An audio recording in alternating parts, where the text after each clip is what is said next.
এমন একজন আইনজীবী যিনি গত 25 বছরের বেশি সময় ধরে আমাদের রাজ্যে কাজ করে চলেছেন। এক শ্রেণীর বিচারক আছেন যারা সাজা দিতে ভালোবাসে, আরেক শ্রেণীর বিচারক আছেন যারা অ্যাকুইটাল করতে ভালোবাসে। বাবা, আপনি তো এক একটা মারাত্মক কথা বলছেন। হ্যাঁ, ব্যক্তিগত এক একটা বিচারকের এক একটা মাইন্ড রয়েছে।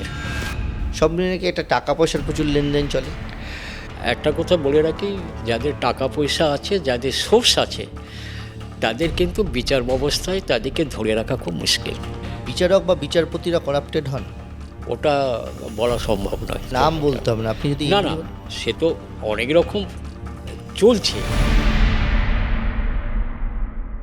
কেস ডায়েরি যখন আমরা শুরু করেছিলাম তখন আমরা একের পর এক পুলিশ অফিসারদের নিয়ে এসেছিলাম, তাদের কাছ থেকে আপনারা শুনেছিলেন। এর আগে কোথাও যে কথা তারা বলেননি সেই কথাগুলো, কিন্তু পুলিশ যখন ইনফরমেশন পায় তারপর ইনভেস্টিগেশন করে আর তারপর জমা দিতে হয় চার্জশিট। এই চার্জশিট দেওয়ার আগে একটা কাজ করতে হয় পুলিশকে। সেই কাজটা হচ্ছে সরকারি আইনজীবীর সঙ্গে আলোচনা করা এবং কেসটা যাতে ঠিকমতো তৈরি করা যায়। তার কারণ যে কোনো অপরাধের ক্ষেত্রে অপরাধীকে সাজা দেওয়াটাই হচ্ছে আসলে সাফল্য। তো সেই সাফল্যটা যার হাত ধরে আসে তিনি হচ্ছেন সরকারি আইনজীবী। এমন একজন আইনজীবী যিনি গত 25 বছরের বেশি সময় ধরে আমাদের রাজ্যে কাজ করে চলেছেন। এমন তার বিস্তার, তার কাছে এমন এমন ঘটনা রয়েছে, তিনি এমন এমন মামলায় অভিযুক্তকে দোষী প্রমাণিত করে শেষ পর্যন্ত শাস্তি দিতে বাধ্য করেছেন আদালতকে। সেই মানুষটি আজ আমাদের অতিথি। আমাদের সঙ্গে রয়েছেন নবকুমার ঘোষ। প্রথমে আপনার কাছ থেকে জানতে চাইব যে এই প্রফেশনে কবে এসেছিলেন, কিভাবে এসেছিলেন? আমি একসাথে MA আর LLB একসাথে পাস করেছি। আচ্ছা। পাস করার পরে LLBটা আমাদের সকালে ছিল, ওটা করে দুপুরে MA পড়াশোনা করেছি। করার পরে আমি পাস করার পরে কিন্তু আই স্টার্টেড মাই প্র্যাকটিস। আচ্ছা। এবং সাথে আমি হাজরার যে ল কলেজ, সেখানেও প্রায় 10 বছর আমি প্রফেসরি করেছি। তো এই যে পড়াশোনা করলেন ক্রিমিনাল ল, এইটাকে আপনার হঠাৎ করে টানলো কেন? ও, এটা টানার আর কিছু নয়, এর একটা আলাদা আকর্ষণ আছে। কীরকম যদি একটু বলেন। আকর্ষণ মানেই হচ্ছে যে আমাদের সমাজে দেখবেন যারা অপরাধ করছে তাদের প্রতি সমাজের মানুষের একটা অন্য ধারণা থাকে, কিন্তু সেই ধারণাটা সত্য নয়। প্রত্যেকটা অপরাধের পেছনেই কিন্তু একটা কারণ থাকে। উইদাউট কারণ কোনো অপরাধ হতে পারে না। তাই আমি যে সমস্ত মামলাগুলো করেছি, আমি তাদের জিজ্ঞাসা করেছি এবং তারা বলেছে যে যদি আমি অপরাধ করে থাকি তাহলে তার পেছনে হচ্ছে কারণ আছে। এই কারণগুলো মনে হয় মানে কারণগুলো শোনার পরে আপনার মনে হয়নি যে তাকে সাজা দেওয়া উচিত বা উচিত নয়? কোনটা এখন মনে দেখুন, এইটা হলো একটা, আমাদের তো হাতে কিছু নেই, সমস্তটা নির্ভর করছে তদন্তর উপরে। তদন্তটা হচ্ছে যে সরকারি যারা তদন্ত অফিসার আছেন তারা তদন্ত করবেন, তদন্ত করে চার্জশিট দেবেন। চার্জশিট দেবার পরে যিনি পাবলিক প্রসিকিউটর হিসেবে নিযুক্ত হন তিনি সেই চার্জশিটকে বেস করে সে তার মামলাটা করবে। এর বাইরে কিন্তু সরকারি আইনজীবীর কিন্তু আর কোনো ভূমিকা থাকে না। আর যদি মনে হয় যে হয়তো কিছু আসামি আছে, কিছু আসামি থাকতে পারে, তাহলে তিনি ঊর্ধ্বতন কর্তৃপক্ষকে জানাতে পারেন যে এই কেসের আরও কিছু আসামি রয়েছে, তাদের কেন ধরা হচ্ছে না, তাদের ধরে আপনারা কোর্টে করুন, চার্জশিট দেন। আপনি যে প্রফেশন শুরু করলেন কারো জুনিয়র হিসেবে শুরু করেছেন? না, এটা একটা, আমি একদম ফ্রম দ্য বিগিনিং আমি ইন্ডিপেন্ডেন্ট প্র্যাকটিশনার। তাতে কোনো অসুবিধা হয়নি? কোনো অসুবিধা, দৌড়ঝাঁপ করেছি, ব্যাংসাল কোর্ট তো সিটি কোর্ট, এবং প্রথমের দিকে হাইকোর্ট, পরে দেখলাম যে হাইকোর্ট সম্ভব নয়, অনেক অসুবিধে আছে, কারণ হাইকোর্টে প্র্যাকটিস করতে গেলে হাইকোর্টেই থাকতে হবে, কারণ ওটাখানেই তো আইন তৈরি হচ্ছে। আমাদের আইন প্র্যাকটিক্যালি সৃষ্টি হয় দু জায়গাতে, একটা হচ্ছে হাইকোর্ট আর একটা হচ্ছে সুপ্রিম কোর্ট। তো হাইকোর্টে প্র্যাকটিস করতে গেলে প্র্যাকটিক্যালি হাইকোর্টেই থাকতে হবে, কিন্তু আমার পক্ষে সেটা সম্ভব হয়নি। তাই আমি ট্রায়াল কোর্টের সেশনস ট্রায়ালটাকে আমি বেছে নিলাম যে ওইটাতেই আমি নিজেকে নিযুক্ত করব আর কি। তাই ফ্রম দ্য বিগিনিং আমি জেনারেলি সেশনস কোর্টেতেই আমি নিজেকে ডিভোট করেছি। এই সেশনস কোর্ট বা ট্রায়াল কোর্ট, এই কোর্টটা তো আসলে যে কোনো অপরাধীকে সাজা শোনানোর কোর্ট। না, তার কোনো মানে নেই। আচ্ছা। এটা ভুল ধারণা আমাদের। হুম। সেশনস কোর্ট হচ্ছে যে তিনি একটা বিচার করে দেখবেন যে কোনো আসামি দোষী না নির্দোষ। আচ্ছা। যদি মনে হয় তিনি নির্দোষ, তাহলে তাকে ছেড়ে দেওয়া হবে। আর যদি মনে হয় তিনি দোষী, তাহলে তাকে সাজা দেওয়া হবে। তার মানে এবং দোষী নির্দোষের ফয়সালা হচ্ছে। হ্যাঁ, অ্যাকচুয়ালি তাই। এবং দোষী কেন তারও কারণ দেখাতে হবে, এবং কেন আসামি নির্দোষ তারও কিন্তু কারণ দেখাতে হবে। উইদাউট কারণে কোনো সিদ্ধান্তে আসা যাবে না। এবং এই প্রসঙ্গে আরেকটা কথা বলে রাখি, আমাদের 3 টায়ার সিস্টেম, ট্রায়াল কোর্ট, তারপরে আপার কোর্ট মানে হাইকোর্ট, তারপরে হচ্ছে সুপ্রিম কোর্ট। তো সাধারণ মানুষের সুপ্রিম কোর্টে যাওয়ার কোনো ক্ষমতা নেই। তাদের কাছে হাইকোর্টটাই হচ্ছে বলা যেতে পারে ফাইনাল কোর্ট। তো সেই সিদ্ধান্ত হাইকোর্ট যা দেন সেটাই তারা মেনে চলে। আচ্ছা, একটা জিনিস জানার জন্য অনেকেই আমাদের দর্শকরা হয়তো জানেন না, সেটা হচ্ছে আমরা জানি lower court, sub division court থাকে, তারপর ডিস্ট্রিক্ট কোর্ট থাকে, সেশন কোর্ট, তারপরে এই ধরনের সাজাগুলোর শুনানি হয়। তো আসলে সাজাটা বা এই যে আপনি বলেন দোষী নির্দোষ ঘোষণা করে, সাজাটা তো একটা কোর্টই দেয়, সেটা তো সেশন কোর্টই দেয়, এবং সেটা থাকবে কি থাকবে না সেটা তো হাইকোর্ট জাজমেন্ট দেয়।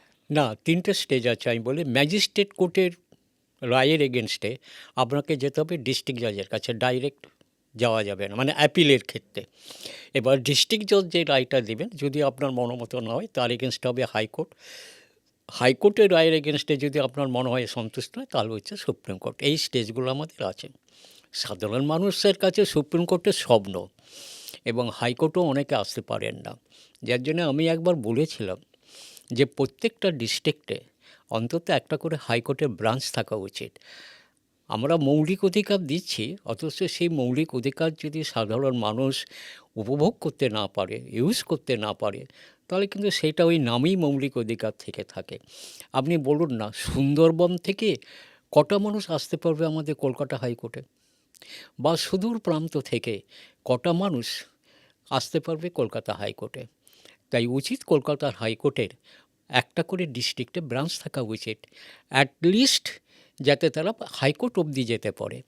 আর প্রত্যেকটা রাজ্যে অন্তত একটা করে সুপ্রিম কোর্টের ব্রাঞ্চ থাকা উচিত, যাতে শুধু মৌলিক অধিকার দিলেই তো হবে না, যাতে প্রত্যেকটি মানুষ এই মৌলিক অধিকার ব্যবহার করতে পারে, উপভোগ করতে পারে, সে ব্যবস্থাটাও করতে হবে শাসন ব্যবস্থাকে। খুব ভালো লাগলো আপনার এই প্রস্তাব শুনে। নিশ্চয়ই যদি কেউ শুনে থাকেন, যদি পরবর্তীকালে এই ধরনের সিদ্ধান্ত বা এ ধরনের কাজ করবেন। এবার চলে আসি আপনার প্রফেশনাল লাইফে। শুরু তো করলেন, প্রথম দিকের মামলাগুলো কীরকম হতো বা কী ধরনের ফেস করতেন? শুনুন, একটা কথা বলি, জজ সাহেব যারা ছিলেন তারা যদি দেখতেন যে কোনো ছেলেটি প্রমিসিং, তারে কিন্তু জজ সাহেবরা অনেক সময় ইনডাইরেক্টলি সেই আইনজীবীকে কিন্তু সাহায্য করেন। সাহায্য করা মানে এই নয় যে যেটা সাজাপ্রাপ্ত সেটা ছেড়ে দিবে, বা যেটা ছেড়ে দেওয়ার কথা সেটাকে সাজাপ্রাপ্ত হবে, তা নয়। ধরুন আমি একটা লাইন ধরে হয়তো যাচ্ছি, হয়তো সেই লাইনটা আইন মোতাবেক ঠিক হচ্ছে না, জজ সাহেব ওয়ার্নিং দিতে পারে যে নবাবু আপনি একটু ভেবে দেখুন এই পথে যাবেন কি যাবেন না। এইভাবে অনেক জজ, নতুন নতুন যে সমস্ত আইনজীবীরা আসেন, তাদেরকে বিভিন্নভাবে কিন্তু সাহায্য করে নিজের পায়ে দাঁড়ানোর জন্যে। বাহ! প্রথম বড় মামলা কি করেছিলেন? দেখুন, আমার মনে হচ্ছে প্রথম মামলা যেটা, সেটা হচ্ছে ওই বড় ভাইকে মেরে হ্যাঁ। ঘরের আপনার ফ্লোরের মধ্যেই আপনার পুঁতে রাখার মামলা। সেটা আমার আজও মনে আছে। 2C Beadon street, Kolkata. আচ্ছা, বড় ভাই অবিবাহিত ছিল। আচ্ছা। তাদের সম্পত্তির বা তার যেগুলো আছে সেইগুলোকে করার জন্যে তার ভাই এবং তার ভাইয়ের ওয়াইফ তাকে মেরে ওই ফ্লোরের মধ্যেই হুম। আপনার পুঁতে রেখেছিল। মানে একতলার বাড়ির? হ্যাঁ। হুম। এরপরে যখন দেখা যাচ্ছে তাকে আর এলাকায় দেখা যাচ্ছে না, ন্যাচারালি তার যে সমস্ত বন্ধুবান্ধব তারা খোঁজ করে দেখছে যে তাই তো ওকে পাওয়া যাচ্ছে না কেন, তখন এই তার ভাই এবং ভাইয়েরা ওকে চেপে ধরে যে বলো তোমরা সে কোথায়। তখন বাধ্য হয়ে তারা তাদের অপরাধটা স্বীকার করে। এই যে মামলাটা হলো, করলেন, এইখানে অকাট্য প্রমাণ, সেগুলো তো খুব গুরুত্বপূর্ণ। ফেস প্রমাণটা করলেন। হচ্ছে, প্রথমত বলি, আমাদের আইনে একটা অদ্ভুত ব্যবস্থা আছে সেটা হচ্ছে একটা শুধু ছোট উদাহরণ দিই তাহলে বুঝতে পারবেন। সাইকেল আরোহী একটা বাচ্চাকে নিয়ে সাইকেলে করে যাচ্ছে, হুম। ঠিক পরের দিনই সেই বাচ্চাটার ডেড বডি পাওয়া গেল। আচ্ছা। যে সাইকেল আরোহী তাকে আসামি করা হলো। এখানে সাইকেল আরোহীকে জবাবদিহি করতে হবে যে যতক্ষণ সে সাইকেলে করে নিয়ে গেছিল এবং ছেড়ে দিয়েছিল তার মধ্যে তার কোনো অঘটন ঘটেনি। প্র্যাকটিক্যালি ওনার্স যেটাকে বলি সেটা তার হাতে চলে যায়। আচ্ছা, মানে লাস্ট সিন টুগেদার মানে হচ্ছে ইয়েস, লাস্ট সিন টুগেদার। এই লাস্ট সিন টুগেদারটা যার হাতে যাবে তার প্রমাণ এই মানে এই নয় যে প্রসিকিউশনকে সব ক্ষেত্রেই বিয়ন্ড রিজনেবল ডাউট প্রমাণ করতে হবে, তার নয়। প্রসিকিউশন একটা স্টেজ পর্যন্ত নিশ্চয়ই তার দায়িত্ব পালন করবে, তারপরে কিন্তু দায়িত্ব এসে যায় আসামির উপরে বাকিটা। ঠিক, এবং মানে যদি কোনো আসামি একটা নিজস্ব প্লি নেয় যে ওই দিন আমি ওখানে ছিলাম না, আমি অন্য কাজে নিযুক্ত ছিলাম, এটা তার দায়িত্ব প্রমাণ করার। যদি সে দায়িত্বটা প্রমাণ করতে না পারে সহজেই তখন কিন্তু কোর্টের পক্ষে সিদ্ধান্তে আসা খুবই সহজ হয় যে এ নিশ্চয়ই অপরাধী। যে যার জন্যে আমরা সাধারণত কোনো প্লি নিই না। কঠোর এবং বাস্তব প্রমাণ সাপেক্ষ কিছু না পেলে আমরা কখনোই ডিফেন্স হিসাবে কখনো আমরা প্লি নিই না। আচ্ছা, তো প্রথমে তো আপনি সরকারি আইনজীবী হিসেবে বা এই বিশেষ সরকারি আইনজীবী না, হিসেবে কাজ প্রথমত করতেন। আমরা যেমন জেনারেল প্র্যাকটিস করি সেই বাচ্চা ছেলের মতো এই কোর্ট দৌড়াচ্ছে ও কোর্ট দৌড়াচ্ছে। হ্যাঁ, মানে একটা জিনিস বলতে খুব কষ্ট লাগে, বহু ভালো ভালো আইনজীবী আমাদের প্রফেশনে আসেন, কিন্তু একটা নির্দিষ্ট সময়ের পরে তারা এই প্রফেশন ছেড়ে দিয়ে তারা অন্য কোনো সার্ভিস নিয়ে চলে যান। কারণ এই প্রফেশনের এমন কিছু ব্যাপার আছে যে যেগুলোর সাথে যদি আপনি নিজেকে মেলাতে না পারেন তাহলে কিন্তু প্রফেশন থেকে আপনাকে চলে যেতে হবে। যেমন যেমন যদি ধরুন আপনি মামলা যদি না পান তাহলে আপনি কতদিন নিজে আপনি কোর্টে আসবেন আর যাবেন? আপনাকে তো মামলাটা পেতে হবে। সেই মামলা পাওয়াটা হচ্ছে একটা দুরূহ ব্যাপার। কারণ এই মামলাটা কিছু মানুষের হাতের মধ্যেই কিন্তু থাকে, তারাই সেটাকে ইউজ করে। যার জন্যে বহু ভালো ছেলেমেয়েরা আমাদের জগতে আসে, কিন্তু ৫-৬ বছর থাকার পরে তারা বাধ্য হয়ে হয় চাকরি নিয়ে বা অন্য কোনো কোম্পানিতে তারা চাকরি নিয়ে চলে যায়। তার মানে এখানেও কি বলছেন আপনি, একটা র্যাকেট কাজ করে? হুম? র্যাকেট কাজ করে? সে তো সর্বত্রই রয়েছে। ধরুন এই যে কলকাতা শহরের বা যে কোনো জায়গাতে যে সমস্ত ঘটনাগুলো ঘটছে তা প্রথমত তারা কার কাছে যায়? প্রথমত ইদানিং এটা হয়েছে, আগে ছিল না। প্রথমত আপনাকে যেতেই হবে আপনার এলাকার যিনি পলিটিক্যাল লিডার। যদি তাকে ওভারটেক করে আপনি কোথাও যান মুশকিল। নেক্সট হচ্ছে থানা, নেক্সট হচ্ছে কোর্ট। কোর্ট তো থার্ড পজিশন। ডাইরেক্ট কোর্টে যাওয়া যায় না, কিছু কিছু ম্যাটার আছে যেগুলো থানার এখতিয়ারের মধ্যে পড়ে। আর কোর্টেও যদি আপনি গিয়েও থাকেন কোর্ট আপনাকে রেফার করে দেবে থানাতে যাওয়ার জন্য। ফলে সমস্যায় পড়ছে মানুষ। বউবাজার বিস্ফোরণ, রশিদ খান, কলকাতা শহরের অন্যতম বড় ঘটনা। সেই কেসে আপনি নাকি সরকারি আইনজীবী ছিলেন। হুম। কি কি কি প্রমাণ ছিল? শুনুন, রশিদ খান ওটাতে আমাদের বোধহয় তদন্তকারী অফিসার ছিলেন সমীর গাঙ্গুলি মহাশয়। লালবাজারের একজন ভালো অফিসার সমীর গাঙ্গুলি মহাশয় ছিলেন। ওই মামলাটা খুব খেটেছিলাম, প্র্যাকটিক্যালি ডে অ্যান্ড নাইট আমি এই ঘটনাস্থলেই পড়ে থাকতাম। একজন আইনজীবীকে ঘটনাস্থলে কেন পড়ে থাকতে হয়? হ্যাঁ, কারণ ঘটনাস্থল আপনি যদি যান তাহলে আপনি বুঝতে পারবেন যে কী ঘটনা ঘটেছে, কতটা ঘটতে পারে, হ্যাঁ, কীভাবে ঘটতে পারে, ঘটনাস্থল আপনাকে বলে দেবে। বা যে চার্জশিটটা আপনি পেলেন সেই চার্জশিটের মধ্যে যে সমস্ত তথ্যগুলো আছে সেই তথ্যগুলো কি সবই সঠিক না কিছু ভুল কিছু ভ্রান্তি আছে, সেটা ঘটনাস্থলে যখন গিয়ে আপনি দাঁড়াবেন না এবং তখনই দেখবেন সেগুলো ধরা পড়ে যায়। তার মানে সেই প্র্যাকটিসটা আপনি বজায় রাখেন। আমি এখনও পর্যন্ত কোনো মামলা পেলে ডিফেন্সের বা প্রসিকিউশনস পেলে আমি সাধারণত ঘটনাস্থলে যাওয়ার চেষ্টা করি এবং ঘটনাস্থল থেকে বোঝা যায় যে কতটা সত্য কতটা এটার মধ্যে মেশানো আছে সেগুলো বোঝা যায়। আচ্ছা, ওই মামলাটায় রশিদ খানের তো শেষ পর্যন্ত যাবজ্জীবন এবং সেই সাজাতেই রয়েছেন। এখনো পর্যন্ত উনি মুক্তি পাননি পুরোপুরি। যাবজ্জীবন মানেই হচ্ছে, শুনুন বলে রাখি, অনেকের ধারণা নেই যাবজ্জীবন কিন্তু মানেই হচ্ছে টিল ডেথ। কিন্তু আমাদের বর্তমান যে সমস্ত এগুলো আছে আমাদের মানে বিচার বিভাগীয় রায় যে সমস্তগুলো বেরিয়েছে, তাতে হয় কি অ্যাট এ টাইম যদি 12 বছর কাটার পর আপনার যদি আবেদন করে, তাহলে সেই আবেদনের বেসিসে যদি মনে হয় যে he has change himself, say completely পাল্টে গেছে, তাহলে তাকে ছেড়ে দেওয়ার ব্যবস্থা করা হয়, কিন্তু অ্যাট এ টাইম 12 বছর থাকতেই হবে। থাকতেই হবে। তো এই মামলায় তো সমস্ত তথ্য প্রমাণ তো বিরাট ব্যাপার ছিল, ওখানে একটা বিরাট বিধ্বংসী ঘটনা ঘটেছিল। তো এখানে 69 জন বোধহয় মারা গেছিলেন, আর 150 জনের মতো মানুষ বোধহয় আহত হয়েছিল ওই মামলায়। এক্ষেত্রে রশিদ খান কি কোনো আবেদন করেছিল, মানে তার সে দোষী নয় বা এরকম কিছু, বা না, মামলা যখন চলেছে তখন তো সবাই দোষী হলেও সে বলছে আমি নির্দোষ, আর যে নির্দোষ সে তো নির্দোষ। হ্যাঁ, সুতরাং সে তো বলবেই যে আমি নির্দোষ। এবং আমার যতটুকু পর্যবেক্ষণ ছিল, প্র্যাকটিক্যালি রশিদকে তো আমি খুব কাছ থেকে দেখেছি, মিশেছি, যে অত ভালো মানুষ কী করে একটা অপরাধ জগতে চলে গেল, এটা কিন্তু কারণ তিনি সিগারেট পর্যন্ত, বিড়ি পর্যন্ত, মদ, এমনকি নশি পর্যন্ত নিতেন না। না, এটা দিয়ে নেশা না করা দিয়ে কি ভালো মানুষ প্রমাণ হয়? কিন্তু না, এইটার সঙ্গে ভেতরের বা তার কাজকর্মের তো মানে দুটো আলাদা জিনিস। কাজ হচ্ছে একটা আলাদা জিনিস, আর ব্যক্তিগত ক্যারেক্টার হচ্ছে আরেকটা আলাদা জিনিস। কিন্তু অনেক সময় হয় কি, কাজের সঙ্গে দেখবেন একটা ব্যক্তিগত জীবনের একটা লিঙ্ক থেকে যায়।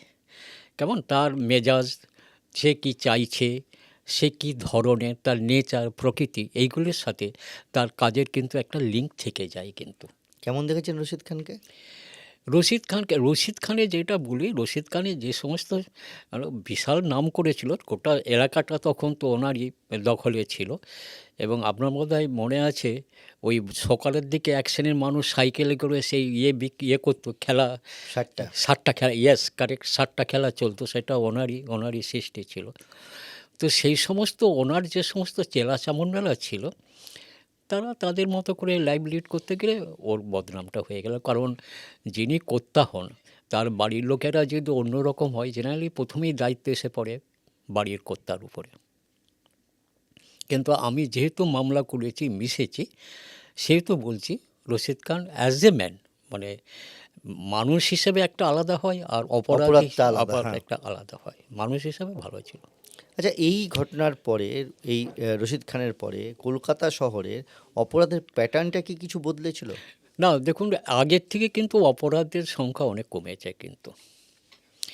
আগে যেমন আকচার অপরাধ হতো, আপনি এখন দেখবেন অপরাধ কিন্তু আগের থেকে অনেক কমে গেছে কিন্তু। এই কমে যাওয়ার পেছনে আর কিছু নয়, প্রত্যেকটা মানুষ উপলব্ধি করেছে, যে উপলব্ধিটা আমি বলে যাই, কোনো মানুষ যদি একবার অপরাধ হিসেবে গণ্য হয়ে যায়, তাহলে তার জেনারেশন আফটার জেনারেশনকে ওই অপরাধের ভাগ কিন্তু বয়ে যেতে হয়। দেখবেন অনেকে বলে, এই দেখ চোরের নাতি যাচ্ছে, চোরের ভাইপো যাচ্ছে, এই যে সমস্ত অপবাদগুলো, সে নির্দোষ, অথচ তার বাড়ির কোনো একজন অপরাধের বোঝা তাকেও কিন্তু বয়ে যেতে হচ্ছে। এটা কিন্তু ফলে হয় কি, আগের থেকে আমার মনে হয়েছে মানুষ অনেক সজাগ, অনেক সচেতন, এবং অপরাধ করার প্রবণতাটা অনেক কমেছে। তাই কলকাতা শহর বা আশেপাশে দেখবেন অপরাধের সংখ্যা অনেক কমে গেছে। ওই মামলায় একটা গুরুত্বপূর্ণ কথা, কিছু কিছু ইনভেস্টিগেটিং অফিসার, সমীর গাঙ্গুলি ছিলেন, তার সঙ্গে বিকাশ চট্টোপাধ্যায় ছিলেন, আরও কেউ কেউ ছিল। বিকাশ চট্টোপাধ্যায় প্রথম আইও, উনিও আমাদের এখানে এসেছিলেন। উনি বলছিলেন যে এরকম একটা তথ্য জানা যায় যে কোনো একটা বিস্ফোরণ ঘটানোর জন্য আমাদের রাজ্যে এই মজুত করা হয়েছিল। আপনি কি চার্জশিটে এবং এই কাগজপত্রে না, বলি এটা অব্যক্ত রাখায় বলি যে এই যে বিস্ফোরণ ঘটনার পেছনে একটা কারণ ছিল। আচ্ছা, ওনাদের একটা ধারণা হয়েছিল যে হিন্দু আর মুসলিম, এরকম একটা ধারণা এসে গেছিল যে হয়তো হিন্দুরা ওদের উপরে অ্যাটাক কোনোভাবে অ্যাটাক করতে পারে, এরকম করতে পারে। তাই মূলত সেই কারণে, নিজেদেরকে বাঁচানোর জন্যে বা এইসব কারণের জন্যই কিন্তু তারা ওই কাজটা করেছিল, ওদের একটা মনের ধারণার জন্য। কিন্তু এই ধারণাটা ভুল ধারণা ছিল, আচ্ছা। এটা ভুল ধারণা। বলা হয় দাউদ ইব্রাহিম বা এই সমস্ত কানেক্টিভিটি তৈরি হয়েছিল। সেটা অবশ্য আমি বলতে পারবো না, কারণ দাউদ ইব্রাহিমের এদের সাথে কানেকশন। তবে একটা কথা তো সত্যি, যে অপরাধ জগতে যখন কেউ যায়, তখন মোটামুটি অপরাধ জগৎ সম্পর্কে তার একটা লিঙ্ক আপ তৈরি হয়ে যায়। সর্বত্রই একটা পরস্পর একটা লিঙ্ক আপ তৈরি হয়ে যায় ঠিক। আর কি। রশিদ খান অধ্যায় গেল, এরপরে কলকাতা শহরে বা আমাদের রাজ্যে প্রথম টেররিস্ট অ্যাক্টিভিটি আমেরিকান সেন্টার, সেখানেও তো আপনি হ্যাঁ, ছিলাম। কীরকম কী ঘটনা ঘটেছিল? আমেরিকান সেন্টার অ্যাটাকের পেছনের কারণটা হচ্ছে যে অ্যাটাকটা করেছিল, নামটাও আরেকবার বলুন। আফতাব আনসারি। আফতাব আনসারি। তার এই যে আক্রোশ, তার এই যে রাগ হয়েছিল, প্রবাবলি মেবি কারেক্টেড, তার ভাই না কাকে বোধহয় ইয়ে করা হয়েছিল। এই আসিফ রেজা খান, হ্যাঁ, যে তাকে তার আমির রাজা খানকে মেরে ফেলা হয়েছিল। তিল জলায় বাড়ি ছিল। হ্যাঁ, সেই আক্রোশ, হি টার্ন ইনটু হিমসেলফ। তারই প্রতিশোধ একটার পর একটা নিতে শুরু করলো এবং তারই হচ্ছে আমেরিকান সেন্টার অ্যাটাক। কারণ আমেরিকান সেন্টারটাকে বেছে নিয়েছিল এই কারণে যে আমেরিকান সেন্টারের উপর অ্যাটাক করলে পর এটা সারা বিশ্বে চলে যাবে। ছোটোখাটো জায়গায় অ্যাটাক করলে আমার কলকাতার মধ্যে এটা সীমাবদ্ধ থাকবে, কিন্তু আমেরিকান সেন্টার হচ্ছে ম্যাটারটা গোটা বিশ্বকে জানানো যাবে। সেই জন্য উনি ওই আমেরিকান সেন্টারটাকে বেছে নিয়েছেন। আচ্ছা, এটার সঙ্গে তো রিলেটেড খাদিম কর্তা অপহরণের ঘটনাটাও, সেটা তো আফতাব আনসারি অ্যান্ড অ্যাসোসিয়েটস তারা কাজ করেছিল। খাদিম কর্তাটা ছিল অন্য কারণে, ওইটা বোধ হয়, টাকা তোলা। হ্যাঁ, ওটা অন্য কারণ। এই খাদিম কর্তা হচ্ছে যাকে তিলজলা থেকে অ্যাবডাক্ট করা হয়েছিল, পার্থ রায় বর্মন, পার্থ রায় বর্মন। তাকে তোলা হয়েছিল এবং তার আফতাব আনসারির টিমটাই করেছিল। 3 কোটি টাকার বোধহয় একটা কিছু লেনদেন, হ্যাঁ। আপনার সেটা সেই কেসেও তো আফতাব আনসারি অ্যাকিউজ ছিল। আফতাব আনসারিকে কেমন দেখেছেন আপনি? আফতাব আনসারিকে যদি আপনি দেখেন, আমি কোর্টের মধ্যে ওকে দেখেছি, দেখলে আপনাকে মনে হবে হি ইজ এ ফিলোসফার। শুধু দেখেই? অদ্ভুত শান্ত, আচ্ছা, কথাবার্তা কি সুন্দর, আচরণ কি অপূর্ব। এবং আমি একটা কথা বলি যে সমস্ত আসামি যারা অপরাধ করেন তাদের কিন্তু দুটো ক্যারেক্টার আছে। একটা হচ্ছে অপরাধীর ক্যারেক্টার, আর একটা হচ্ছে ন্যাচারাল মানুষের ক্যারেক্টার। আচ্ছা, আমি যখন অপরাধ করছি তার একটা আলাদা হ্যাঁ, ক্যারেক্টার, বুঝতে পেরেছি। বাট অ্যাজ এ মানুষ হিসাবে কিন্তু আমার আরেকটা। আর একটা কথা বলা যায়, এই অপরাধের পেছনে কোনো কারণ না থাকলে অপরাধ হয় না। না, এই আফতাব আনসারিকে কেমন দেখেছেন? পড়াশোনা করা? না, খুব একটা পড়াশোনা না, খুব আচ্ছা। একটা পড়াশোনা। বাট ওই যে বললাম, ও যখন কোর্টঘরের মধ্যে বসে থাকতো, দূর থেকে দেখলে মনে হবে একজন ফিলোসফার বসে আছে। কোনো কথা বলতেন না, একদম চুপচাপ থাকতেন একদম। এবং যখন উপরে উঠতেন, সিঁড়ি দিয়ে উঠতেন, হ্যাঁ, নামতেন, কথাবার্তা আমি বলেছি, হ্যাঁ, খুব সুন্দর।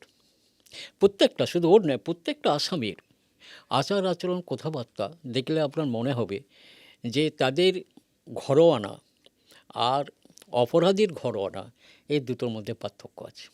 আচ্ছা, দুটোর মধ্যে পার্থক্য আছে। আরেকটা রাজনৈতিক গণ্ডগোল অশান্তির কথা বলবো, সেটা হচ্ছে দমদমে দুলাল ব্যানার্জি। হাসছেন কেন? ওটা হচ্ছে পলিটিক্যাল অ্যাফেয়ার্সের ঠিক। ব্যাপার, ওটা পলিটিক্যাল অ্যাফেয়ার্সের ব্যাপার। ওরা কি কি কি হয়েছিল একটুখানি না, ওই তো ম্যাটারটা মার্ডার, যেটা আমি বোধহয় ওইটাই দায়িত্ব ছিলাম, আমি মামলাটা করেছি।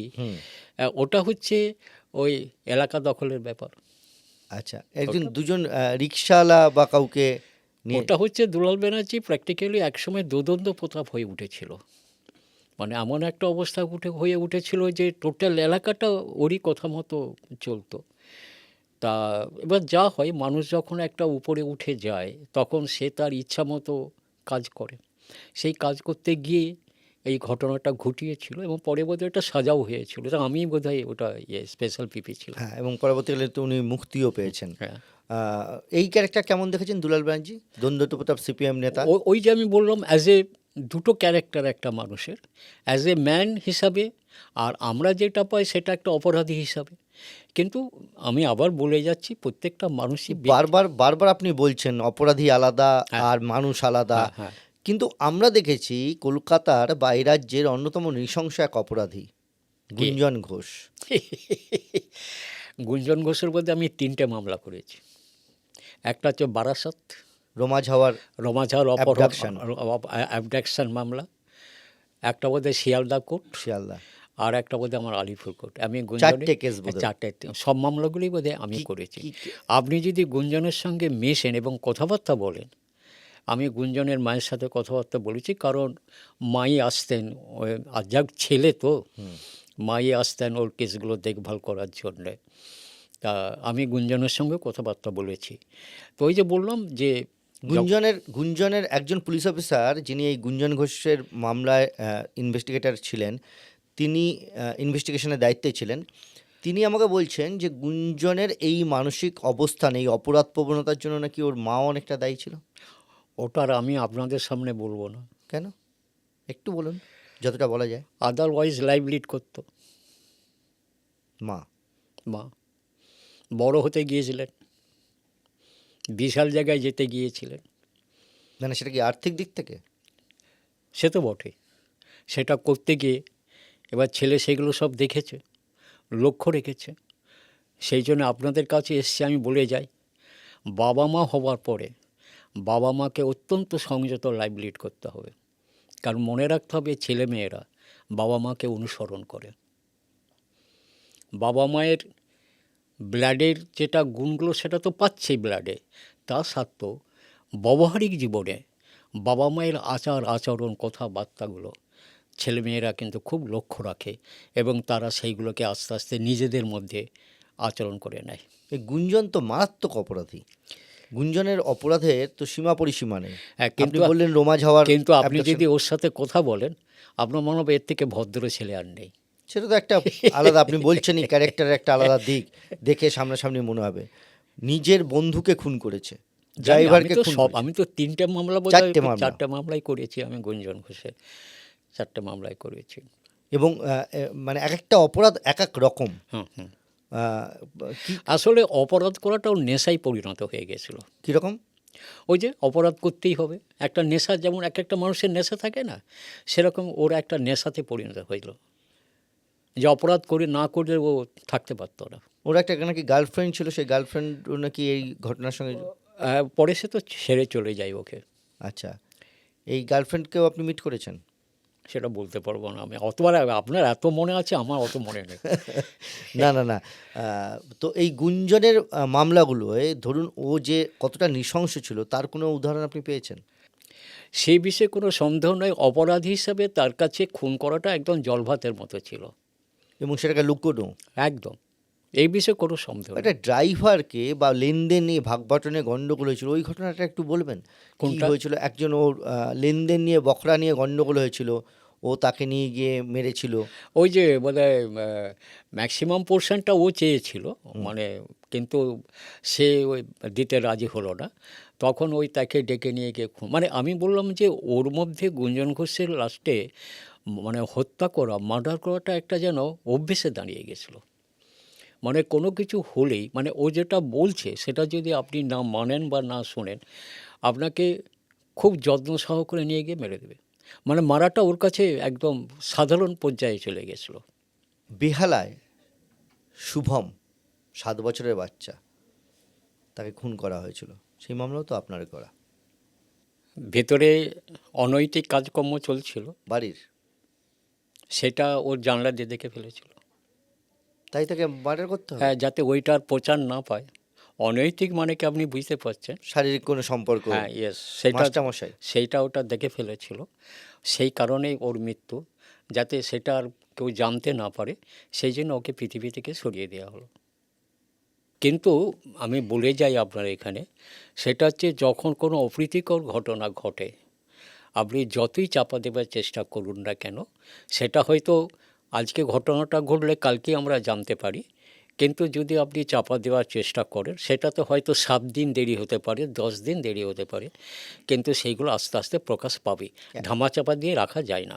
এমন কোনো ঘটনা পেয়েছেন যার জন্যে আপনি জানেন, আমাদের বিচার ব্যবস্থার মধ্যে তদন্তের ক্ষেত্রে অনেক সময় দেখা গেছে যে 10-12 বছর পরে তদন্তটা শুরু হচ্ছে এবং তারপরও চার্জশিট হচ্ছে, এবং সেই চার্জশিট দাখিলের পরেও বিচার ব্যবস্থা হয় এবং সাজা হয়। কারণ অপরাধীদের একটা মূল মন্ত্র থাকে, এবং সেটা আগে থেকেই তারা ভেবে রাখে যে আমি যে অপরাধটা করছি, সেই অপরাধটা যাতে কেউ জানতে না পারে, তার জন্য তারা একটা অল্টারনেটিভ ব্যবস্থা করে রাখে। কিন্তু আলটিমেটলি এইগুলোকে চেপে রাখা যায় না।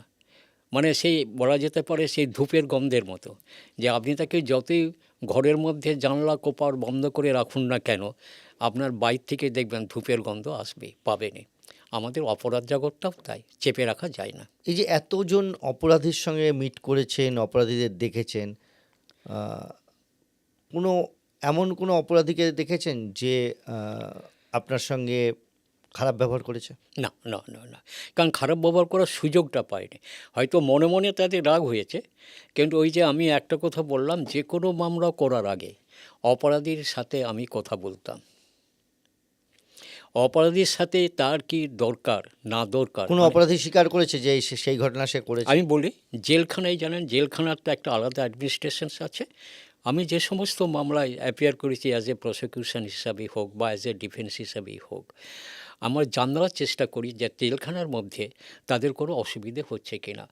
যদি সেরকম কোনো বক্তব্য তারা রেখে থাকে, তখন সঙ্গে সঙ্গে আমরা কোর্টের দৃষ্টি আকর্ষণ করে জেল অথরিটিকে, আমি এমনও করেছি দু একবার জেল অথরিটিকে আমি কোর্টে নিয়েও এসেছি, এবং এসে তাদের পরিষ্কার বলা হয়েছে যে আসামি আসামি, কিন্তু তার নর্মাল যে লাইফ, জেলখানার ভিতরে যে স্বাভাবিক জীবনযাত্রা, সেটা তাকে করতে দিতে হবে, সেখানে যেমন তাকে কোনো রকম ব্যাঘাত করা না হয়।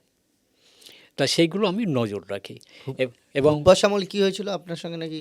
কোনটা? হুব্বা শ্যামল,